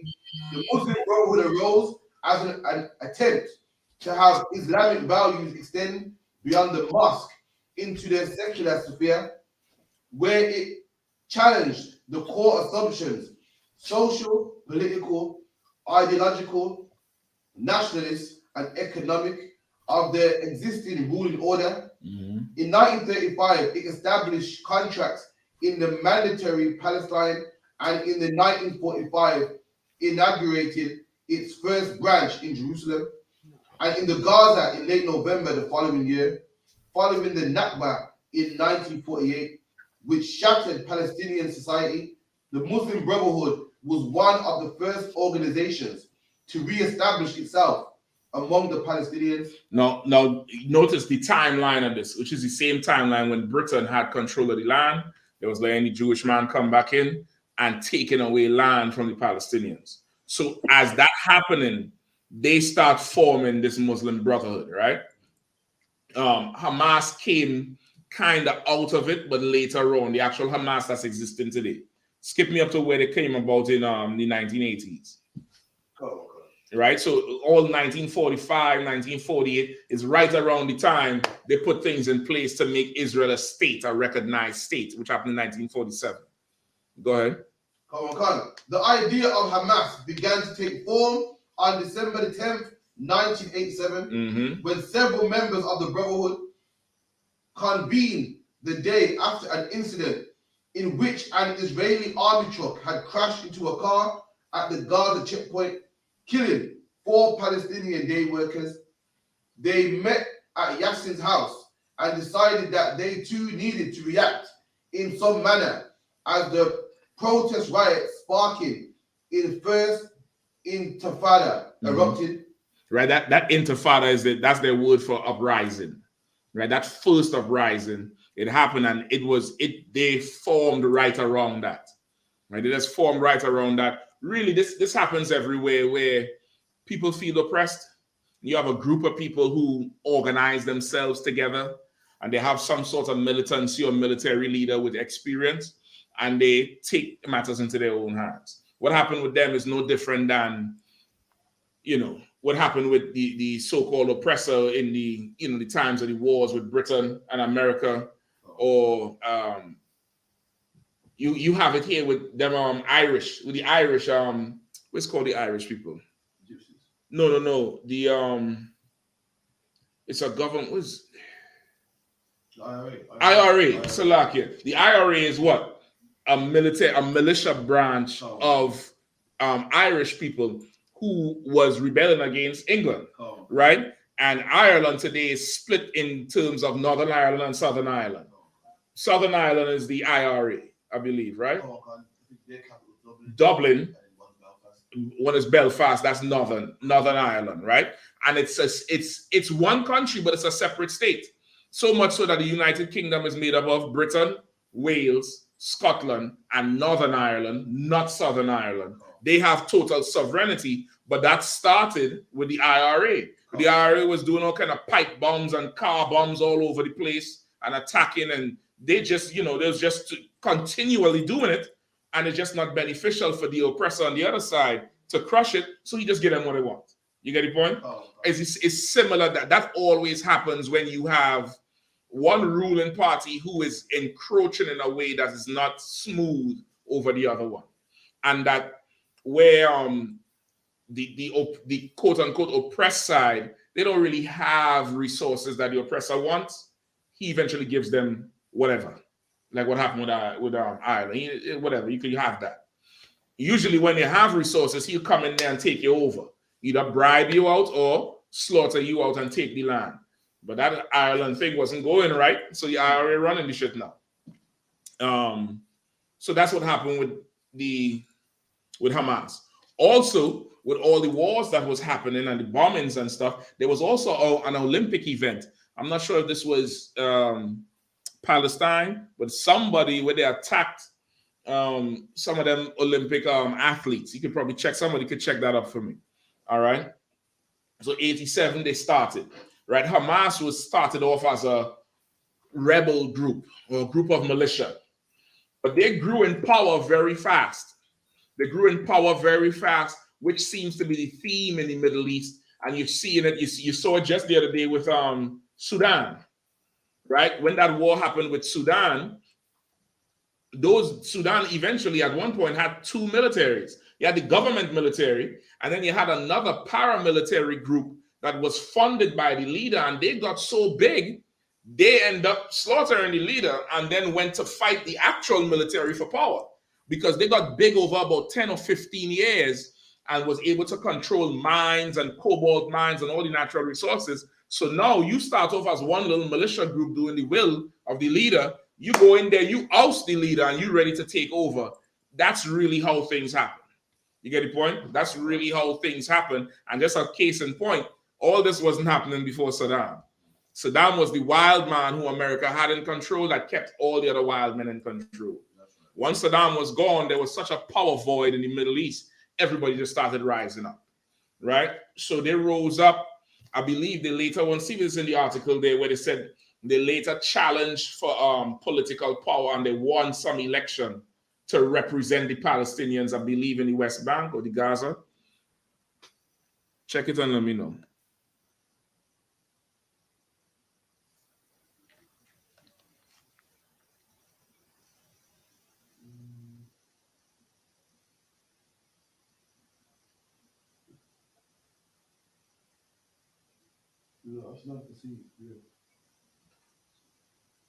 No sweat. You might have to pull another article. All right. Right. Right now, the Gaza, okay, not right now, but over time, Hamas has grown up to become an actual, political party. All right. Not to be confused with the PLO, right? The PLO is a Palestine Liberation Organization. which is all part of, okay, the Palestinian government is one big collaboration of different parties, right? And that PLO was the main one. Hamas done, ousted them and have been kind of against everything that they stood for because they had alliances and treaties with the state of Israel. You understand? They had alliances and treaties with the state of Israel. Hamas also estimates, it is estimated they represent well over 2 to 3 million Palestinians who actually voted them into power and voted them into power, but was not recognized by the UN, was not recognized by the other part of the political parties that come together for Palestine, neither recognized by the Israeli government. You get the point? So now they have the power, they have a certain amount of political swing, plus they have a functioning military. And they would now stand in defense of the occupation of Palestine, both in the Gaza, both in West Bank, and also in that place, Golan Heights or whatever. Now, I believe Golan Heights is totally given up already. It's just mainly the other two. All right, go ahead. But Mason, where's Hamas getting the machinery from? I'm just curious. I know where Israel getting this from. Where do everybody get their machinery from? Listen, I'm trying to tell you. You give one and fund the other when it's convenient. You get the point? When it's convenient. Also, too, Hamas at one time, their headquarters was in Damascus, which is in Syria. I'm gonna need the other map for that. Their headquarters was in Damascus, which means Syria, Libya, they all was looped up together at one time, but then Gaddafi got taken out. I don't know if you remember, after they got Gaddafi, they was hunting for Assad. Assad was the one in Syria, right? They couldn't get Assad. They was bombing Aleppo, they was bombing all them places. But before that, Assad did not want any rebels in his land. So he drove them out of Damascus. You might have, if you zoom out on that one. Zoom out on that map first. Let me see. Zoom out on it. Yeah, stop right there. Too much. Go back in a little bit. Now that's very close to the top of where Israel is. If you just grab the map and go up. Yeah, push up and push down. So that down some, down, right there. Stop right there. See how close the West Bank is? You understand? West Bank is all the way to the bottom on the left. Oh, yeah. You know what I mean? So Israel is ending somewhere right up there where Tiberias is. That border to the right is the Syrian border. You could share the map right now, right? And at one time, Hamas had their headquarters in Damascus, and I think it was around 2014 or 2016. The we call this thing. Assad started pushing them out because he knew how America would operate as they're going after these figureheads. They fund the rebels. Remember, America was funding ISIS to go against Syria. ISIS stands for what? The Islamic State of Syria. You get the point? So he wanted them out of the land. So he drove them out. And I think they set up in the West Bank or somewhere else down there. All right? And they've been the strong militia for the Palestinians ever since. Now today, not today, but this weekend is the latest of their attacks. There has been back and forth. There's been so many retaliations. They say some Israeli soldiers get a little boy and beat him up on camera. The Palestinians, go to one of them people who occupying in their land, kill them. And it would go back and forth until it escalates, until they start sending bombs and missiles over. Then they would have a truce, a treaty for a time. And then, just like in heathen fashion, one of the sides, their factions that not so close to the main body would get tired of the peace, say, man, we have to take them out. They're the infidel. And they'll start fighting again. That's been their history of maybe last 50 years. Going back and forth with it. over and over. But they're saying this one is unprecedented because this was supposed to be a time where they ain't doing anything. And they say the extent to which Hamas went to, they never seen nothing like this before.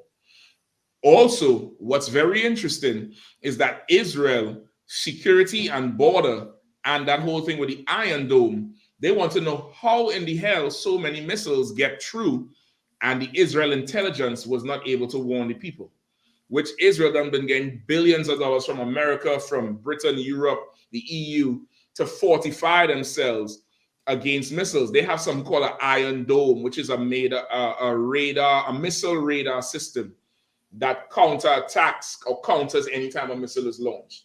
They have other, they launch things in the sky to take the missile off course or launch missiles up against it the same way so missiles don't land in the land.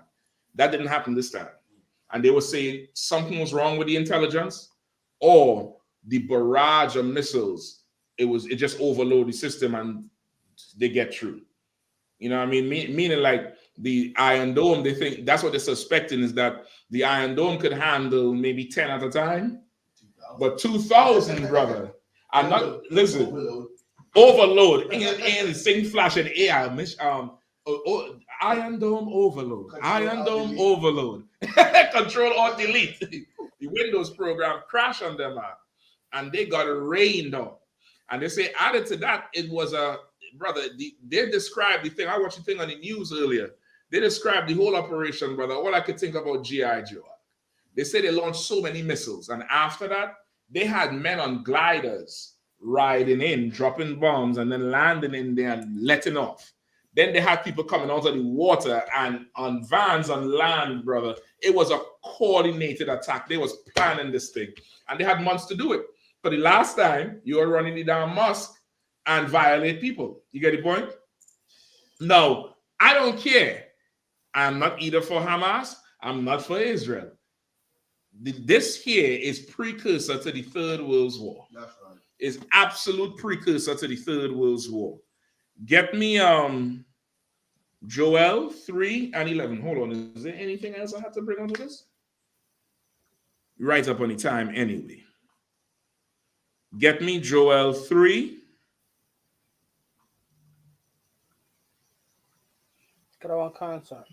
Get me Joel 3:11. Read all the way to 12. Come on, ready?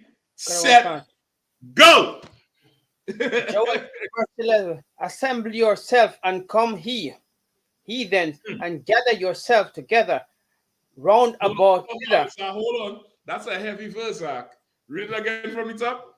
Joel 3 verse 11. Assemble yourselves and come, all ye heathens. All ye what? Gather yourself, all ye heathens. All ye what? Heathens. What is the Palestinians? Heathens. What is the so-called Israeli man? Heathens. What is Hamas? Heathens. What is Netanyahu and his whole cabinet? Heathens. Go ahead. And gather yourself together round about thither. Come thy mighty ones to come down, O Lord. The Lord is inviting you all to a party. The Lord is inviting you all to a party, boy. And Meek Mill had a song like that. Welcome to the party. Yeah, come to the house party. Come to my house party. The Lord is inviting you all to a special banquet. You're all so rich and so powerful and so full of pride. The Lord is inviting you all to a specially catered banquet just for you. You're going to eat until you bust, literally. Go ahead. This one is like everyone they say, come to the party, the roof is on fire, let the motherfucker burn. Let it burn, boy. Go ahead, Verse 12. Let the heathens be awakened and come up to the valley of Jehoshaphat, for there will I sit. Slow down. Let the heathen be awakened. What does that mean? Let them get ready to war. Let them get ready to war, but it's a little bit more. When you say let the heathen be awakened, like right now they're asleep, they're comfortable, you know, living life. That's more so it. That's more it. They done, you know, they ain't awake. They just normal. Listen, the Jewish man was having his the closing of the tabernacles. I forget how you say it in his language. It's not Rosh Hashanah. I forget what they say it is. Right? I think the Day of Atonement is the Yom Kippur. Right? I forget. It might be the Rosh Hashanah. I ain't too sure. But they was having the time, Mark, and they wasn't expecting it. What's it called? Sukkot. I don't know. Whatever they was doing in there, the Lord was not with them. The Lord was not with them. They're nigh unto the men who went against Judas Maccabees and decided not to fight on the Sabbath. The Shabbat was bloodied. They're nigh unto that, brother. Nigh unto it. Let the heathen be awakened. The Lord going to stir them up. He is going to stir them up into this thing now. Stir the pot. Go ahead. Come on, Khan. Let the heathen be awakened and come up to the valley of Jehoshaphat, for there will I sit to judge all the heathens round about. And he will come to the valley of Jehoshaphat. The valley of Jehoshaphat. The place of judgment. The place where you're going to get judged. That's right. Absolute judgment. And that's what the Lord is introducing into the earth right now with this thing here. You have what? Give me Matthew 24 and 3, Karathia, please. Yeah. What's his name? Mawasa, you have your Apocrypha with you? Khan, sir. All right. Keep reading in Joel. Then I want you to get in the Apocrypha, 2nd Ezra, chapter 13. I'm going to tell you where to read, all right? What do you have there, Karathia? Matthew 24:3. Go ahead. Matthew 24:3. And he sat upon the Mount of Olives. Okay. And as he sat on the Mount of Olives, the disciples came unto him privately, saying, Tell us, when shall these things be? And what shall be the sign of thy coming? They wanted to know. They wanted to know when would Christ come back? When would the earth be given into the hands of Israel one more again? The rightful Israelites. Go ahead. And of the end of the world. And of the end of the world. Not the planet blowing up, but the world of this oppressor. That's right. And that's the same thing we want to know. We're looking for it. The scripture say, watch and pray. That's what we're doing. We're watching and praying and watching and praying, keeping the feast days, keeping the high holy days, keeping the Sabbath. The classes is running. Passover is running in the spirit of the Lord, not like these Christians who say in Shalom, doing it the right way, the UPK way. You get the point? The spirit of the Lord, that's what we're following after. All right, go ahead. Verse 4. And Jesus answered and said unto them, Take heed that no man deceive you. Say it again. Take heed that no man deceive you. Why you think Christ said that? Why did Christ said, take heed that no man deceives you? Anybody? Go ahead. Is it because there's, religions like crazy? A man called himself a Jew. Christ is white today and all types of things. So he has to let us know, take heed. Well, not only that. Remember, towards the end time is going to be times of desperation. People are going to be desperate.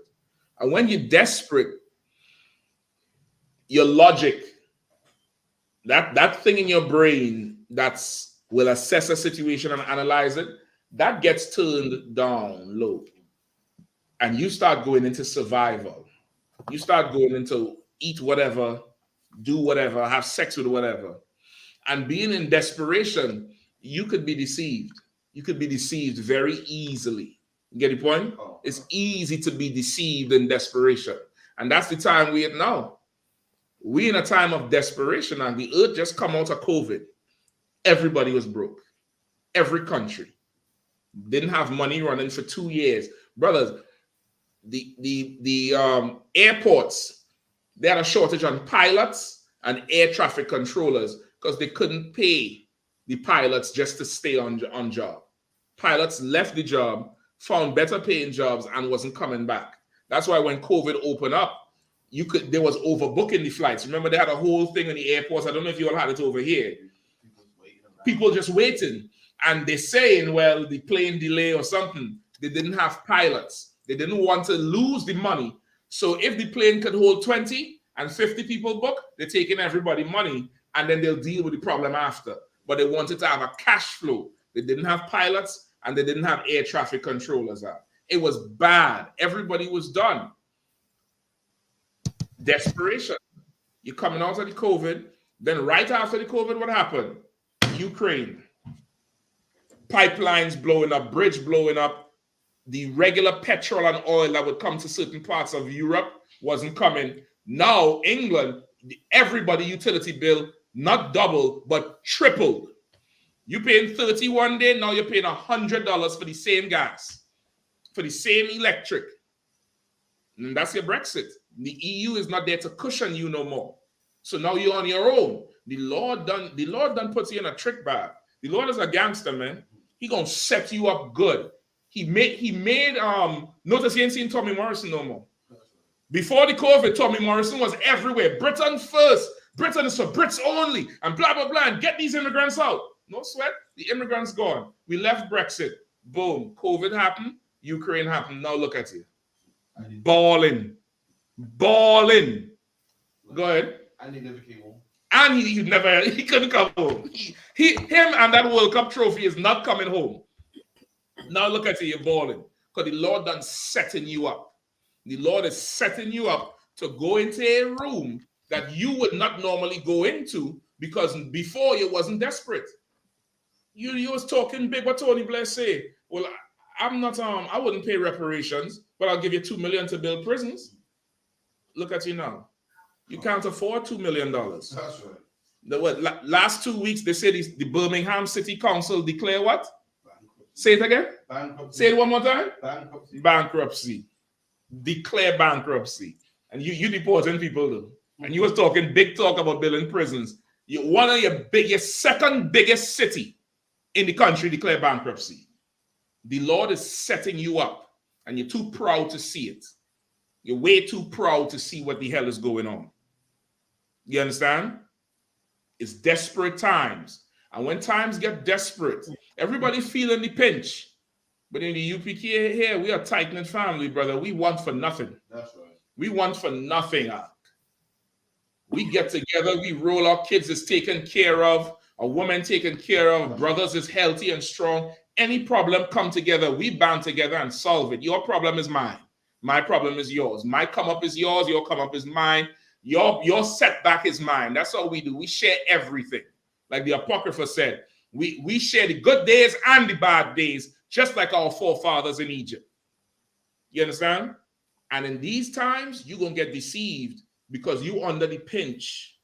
You're holding on to the truth. Remember, it's his disciples he's talking to. So he's telling them, take heed. He taught them the truth. Be careful nobody deceive you because times is going to get hard. I ain't going to be here all the time. Listen to what I taught you and hold on to it. Because you're going to see some things that's going to make you let go of what I taught you.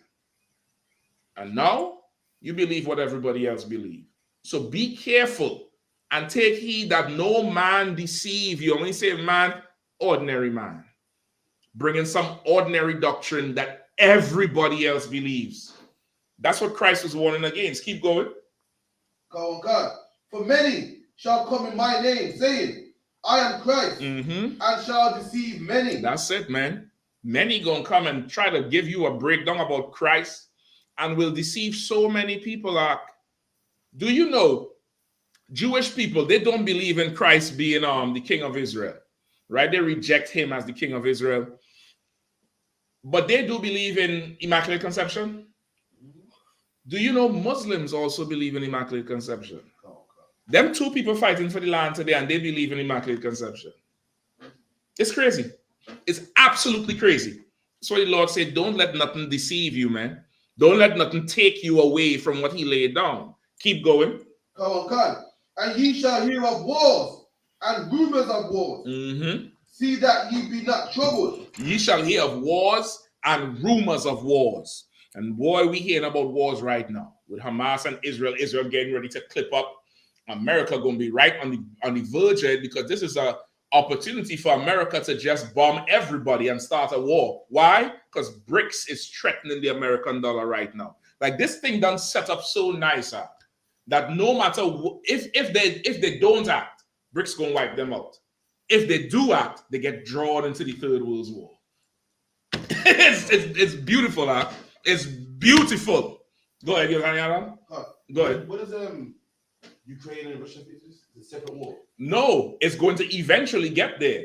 But remember, okay, I think recently Russia was saying that America and and NATO is forcing Russia to use nuclear weapons because they're arming Ukraine with nuclear weapons. NATO wanted, Ukraine was trying to join NATO as an incentive, as protection from Russia. NATO would use Ukraine as a proxy location to be able to fire into Russia. That's why Putin did not want them to defect and go west with America and NATO. It's too close to his doorstep. So now he's looking at all of that. So now with something like this, brother, it's close enough, but all the parties are somehow going to be involved. You understand what I'm saying? All the parties are somehow going to be involved. It's happening like a big concert. Like, you go to a big concert, like an opera concert, or even the old traditional Benjamin concert with the band. You're gonna hear the bass man playing, then the horn man come through, then the man on the damn synthesizer come with something, then the nigga with the big flag run across the stage. All that's happening at once.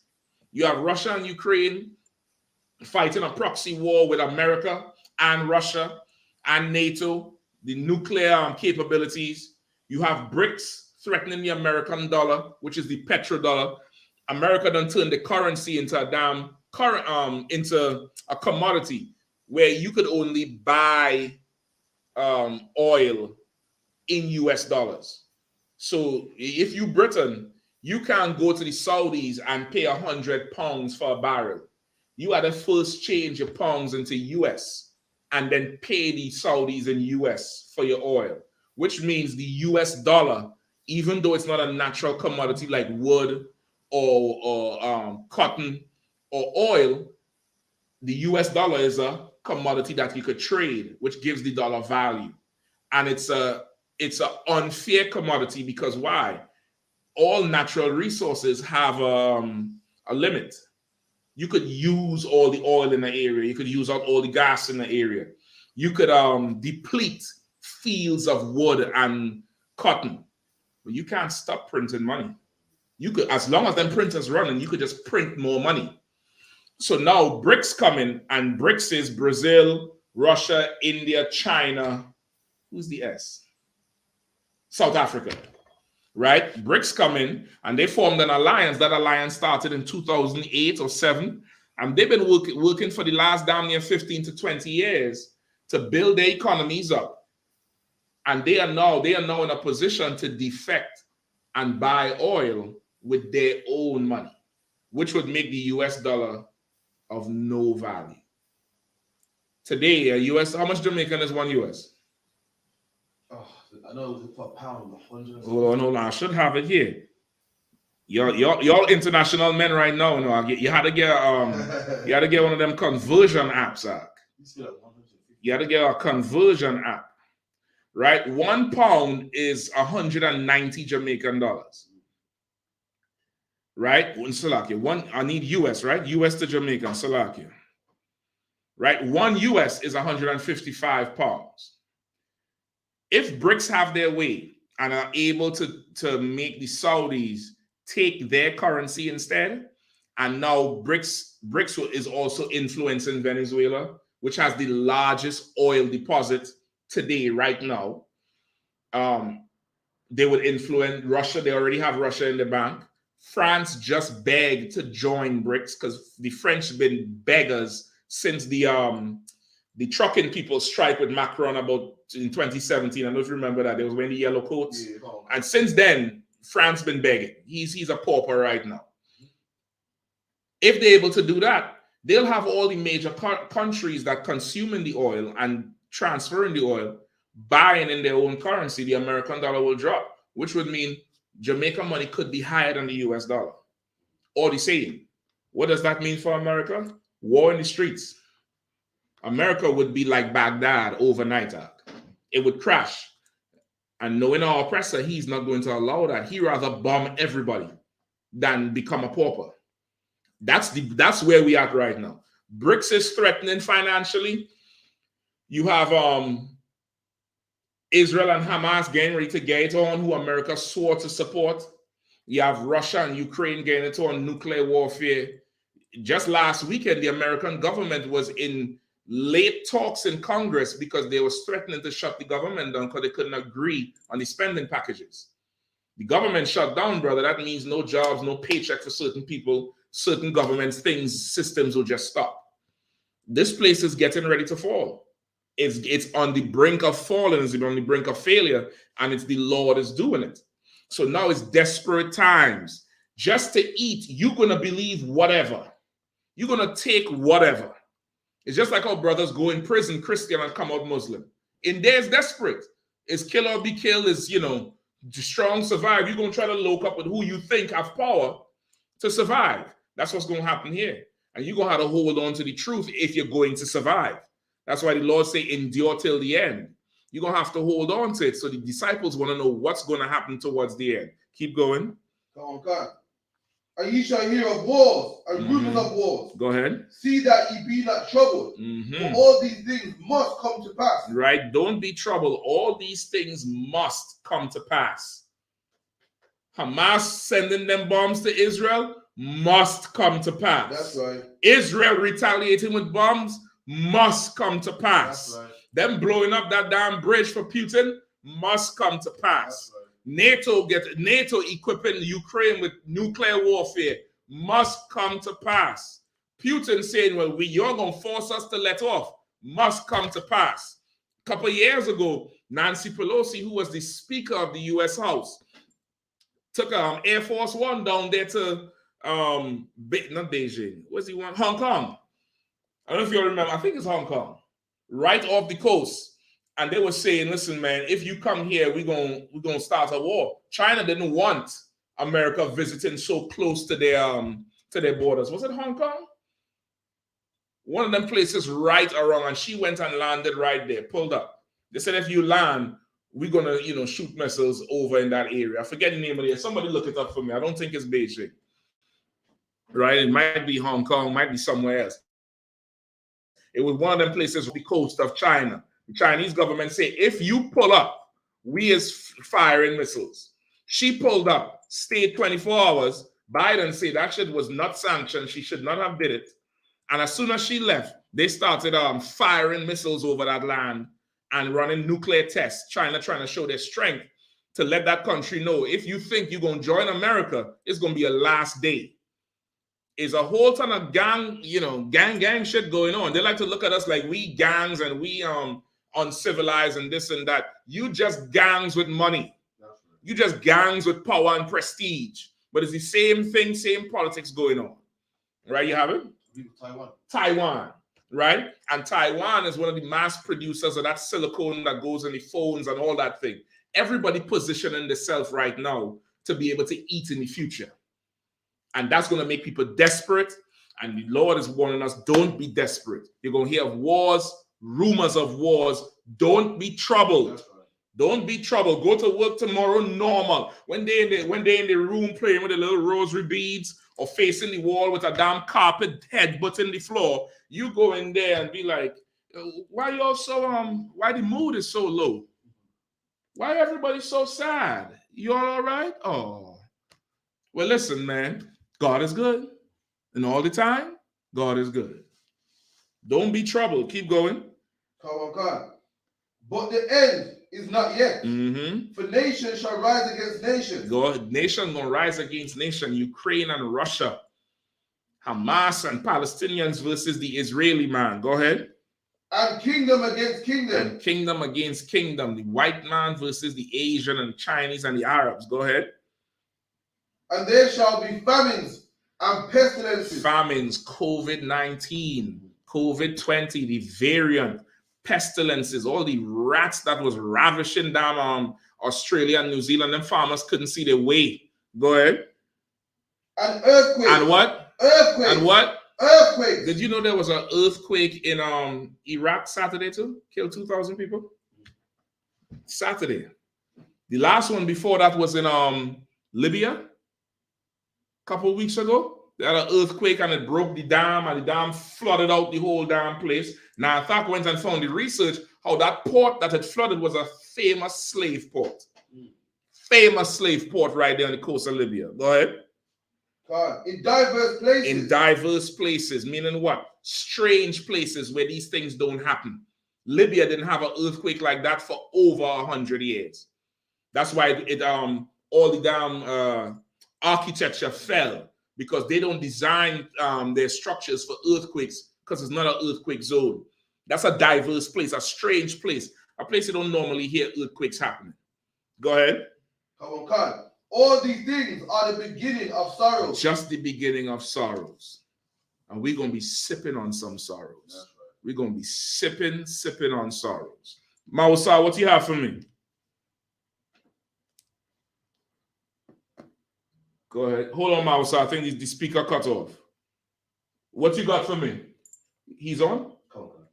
Check and see. You said I should second Esdras, but you never tell me the number. Give me second Esdras 13. Real quick, and we close it off with this one. Give me second Esdras 13.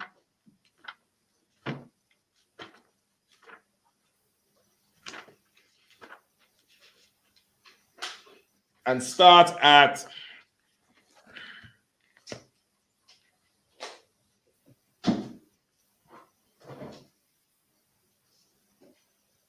29. Second Esdras 13, verse 29. Behold, days cometh when the Most High will begin to deliver them that are under the earth. Up on the earth. Right? Listen, behold, the days cometh where the Lord is going to start delivering his people that are upon the earth. And that's what you're seeing now. Right. This is the beginning of our deliverance. And they wouldn't understand it. How come with all this going on, you ain't no Jewish rabbi pulling no scriptures talking about what these things must happen? If they're God's people, they must have prophecy about all these things. We got the prophecy that these things is happening for our sake. Go ahead. Verse 30. And he shall come to the astonishment of them that dwell on the earth. Why is he going to come to the astonishment? Why is it going to be an astonishment of them that dwell on the earth? Because most of them didn't expect us to be the chosen people. Exactly. They expect us to be the chosen people. And they more so, not just being the chosen people, but they're going to look up and they're going to see Christ being a black man with woolly hair, just like the chosen people. Like, even if we the chosen people, they ain't expecting, they want Caesar to come from the sky. They want a white man to come from the sky. But they're going to be shocked that all this is happening for the people they hated and despised. And it's going to be a good lesson for them in the future. Go ahead. Verse 31. And one shall undertake to fight against another. Read that again. Verse 31. And one shall undertake to fight against another. Read that again. And one shall undertake to fight against another. Hamas undertook to fight against Israel. Ukraine is undertaking to fight against Russia. America is trying to fight against BRICS. They're not trying to fight against 5, 6, 7. Go ahead. One city against another. Go ahead. One city against another. Go ahead. One place against another. Uh-huh. One people against another. And one realm against another. That's what's going on right now. That's what's going on right now. They're undertaking to fight each other. And they're doing it because the Lord is drawing them into a trap. He's drawing them into a trick bag that they cannot get out of. You know what the Lord is? He's a gangster. The Lord done laid low for a little while and let everybody feel they could breathe. And then invite everybody to our block party. And when everybody get down there, he gonna spin the block and do a drive-by on everybody. That's right. That's some gangster shit right That's there. right. He ain't had to come find you in your own land and waste resources. How about we just bring everybody together and do it right there? Right. And before I get there, let's start some shit. Make them fight each other. And that's what they say about us. Say let the Bloods and the Crips kill each other. Let the Burger Boys and what's the other one? The Johnsons fight each other and kill each other. They're pests anyway. Man, let Hamas and Israel fight each other, man. Let them do it and bomb each other up and kill each other. And at the end of it, Christ is going to come back, boy, and destroy them. Go ahead. Verse 32. And the time shall be when these things shall come to pass. Mm-hmm. And the signs shall happen, which I shall show thee before, and then shall my son be declared. Mm-hmm. Verse 33. And no, after declared. And the son shall declare, whom thou sawest as a man ascending. You understand? That's what's going to happen. All these, that's what he said in the beginning of 32. And the time shall be when these things shall come to pass, and the signs will happen, which I said to thee. Which signs? What we just read in Matthew 24. As these things happening, you're going to see the signs that Christ talked about in Matthew 24. Nation fighting against nation, kingdom against kingdom, like we read here. Earthquakes, famine, and pestilence. That's what's happening right now. More and more and more. Then, what does it say? And then. Verse 32. Middle of 32. We finished at 31 already. Give me the middle of 32. It said, okay, I'm going to read it. Okay, and then shall my son be declared. Meaning, while this thing going on is going to get to our head, and brother, that sky going to crack. You're going to hear that ram's horn blowing like you never heard it before. I always love this movie. Anybody ever see that movie called War of the Worlds, the modern one with Tom Cruise? Yeah, but War of the Worlds is an old movie, an old alien invasion movie. But they made a new one with Tom Cruise, brother. And they had these aliens they was piloting these ships that was in the earth. They was just buried in the earth. Nobody knew they was there. And lightning started striking. And the lightning activated these ships, and they came out of the ground. Huge ships that was on big legs, like buildings high. And they just started shooting everybody. And when they came out, brother, they had a call, a deep bellowing horn that was so chilling. Like some kind of brum, brum, just loud. You're going to hear a horn that's going to terrify you. And you're going to look up in the sky, and you're going to see a Negro with 200 million angels coming to defend you, coming to now subdue the earth for your sake. And this is where he says, and then will my son be declared, who thou sawest as a man ascending. In the book of Acts, it says, Christ said the same way, not Christ, the prophet said, the same way you saw Christ going, that's how you're going to see him coming from the sky. That day is very close, Akim and Akwathian. You all stay strong, hold the faith, watch and pray, fast and pray, watch and pray. Keep your eyes on the prize, man. We're very, very close. Now is not the time to gamble with the world. Them days is done. Them days is done. Don't get seduced by this earth no more.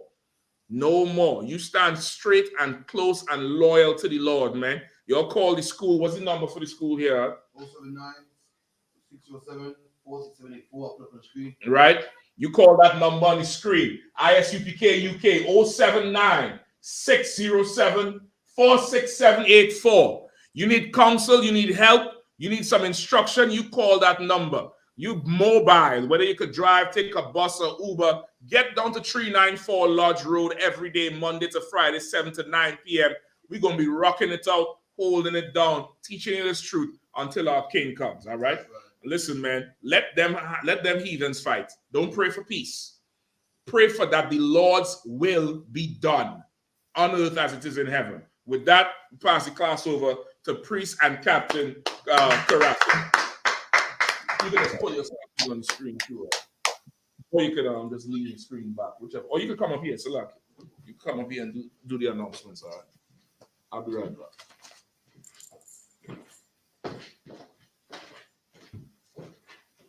ISUPK security announcements. Where the ISUPK started out of 1 West, 125th Street, Holland, New York, under commanding General Yohana. Rule for a new brother and sister. When a new brother or sister comes into the school, they are off limits for 6 months. They are to be saluted only. They are here to shed themselves of the world. If they need transportation, the teacher will arrange it.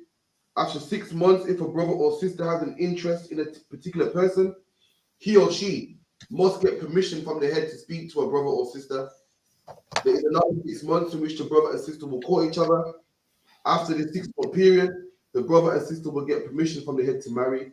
Tithes, which is a commandment, Numbers 18:21, Malachi 3:8-10, means 10th in the Hebrew, Ma'ashira, 10% of every penny of any increase will go to you. Give to the church department or the teacher. Priest fund, which is a free will offering for priests, not mandatory. Whatsoever amount you like to give. Upcoming holy convocations, all Akram, check the bulletin board in the hallway. And if anyone wants to be a trooper in the school, start wearing all black boots, shirt, pants, headband, and headscarf.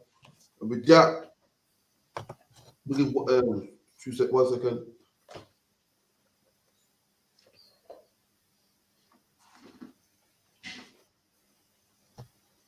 You're going to give 1 courtesy salute. But the visual, Imadim Shabbat, Imadim Barak, Yahweh Ba'ashem Yahweh Barakatah, Yah Jamatah. The class dismissed.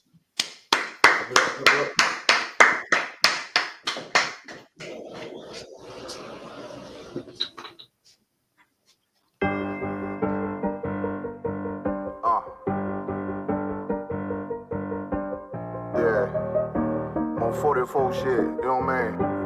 Busy man.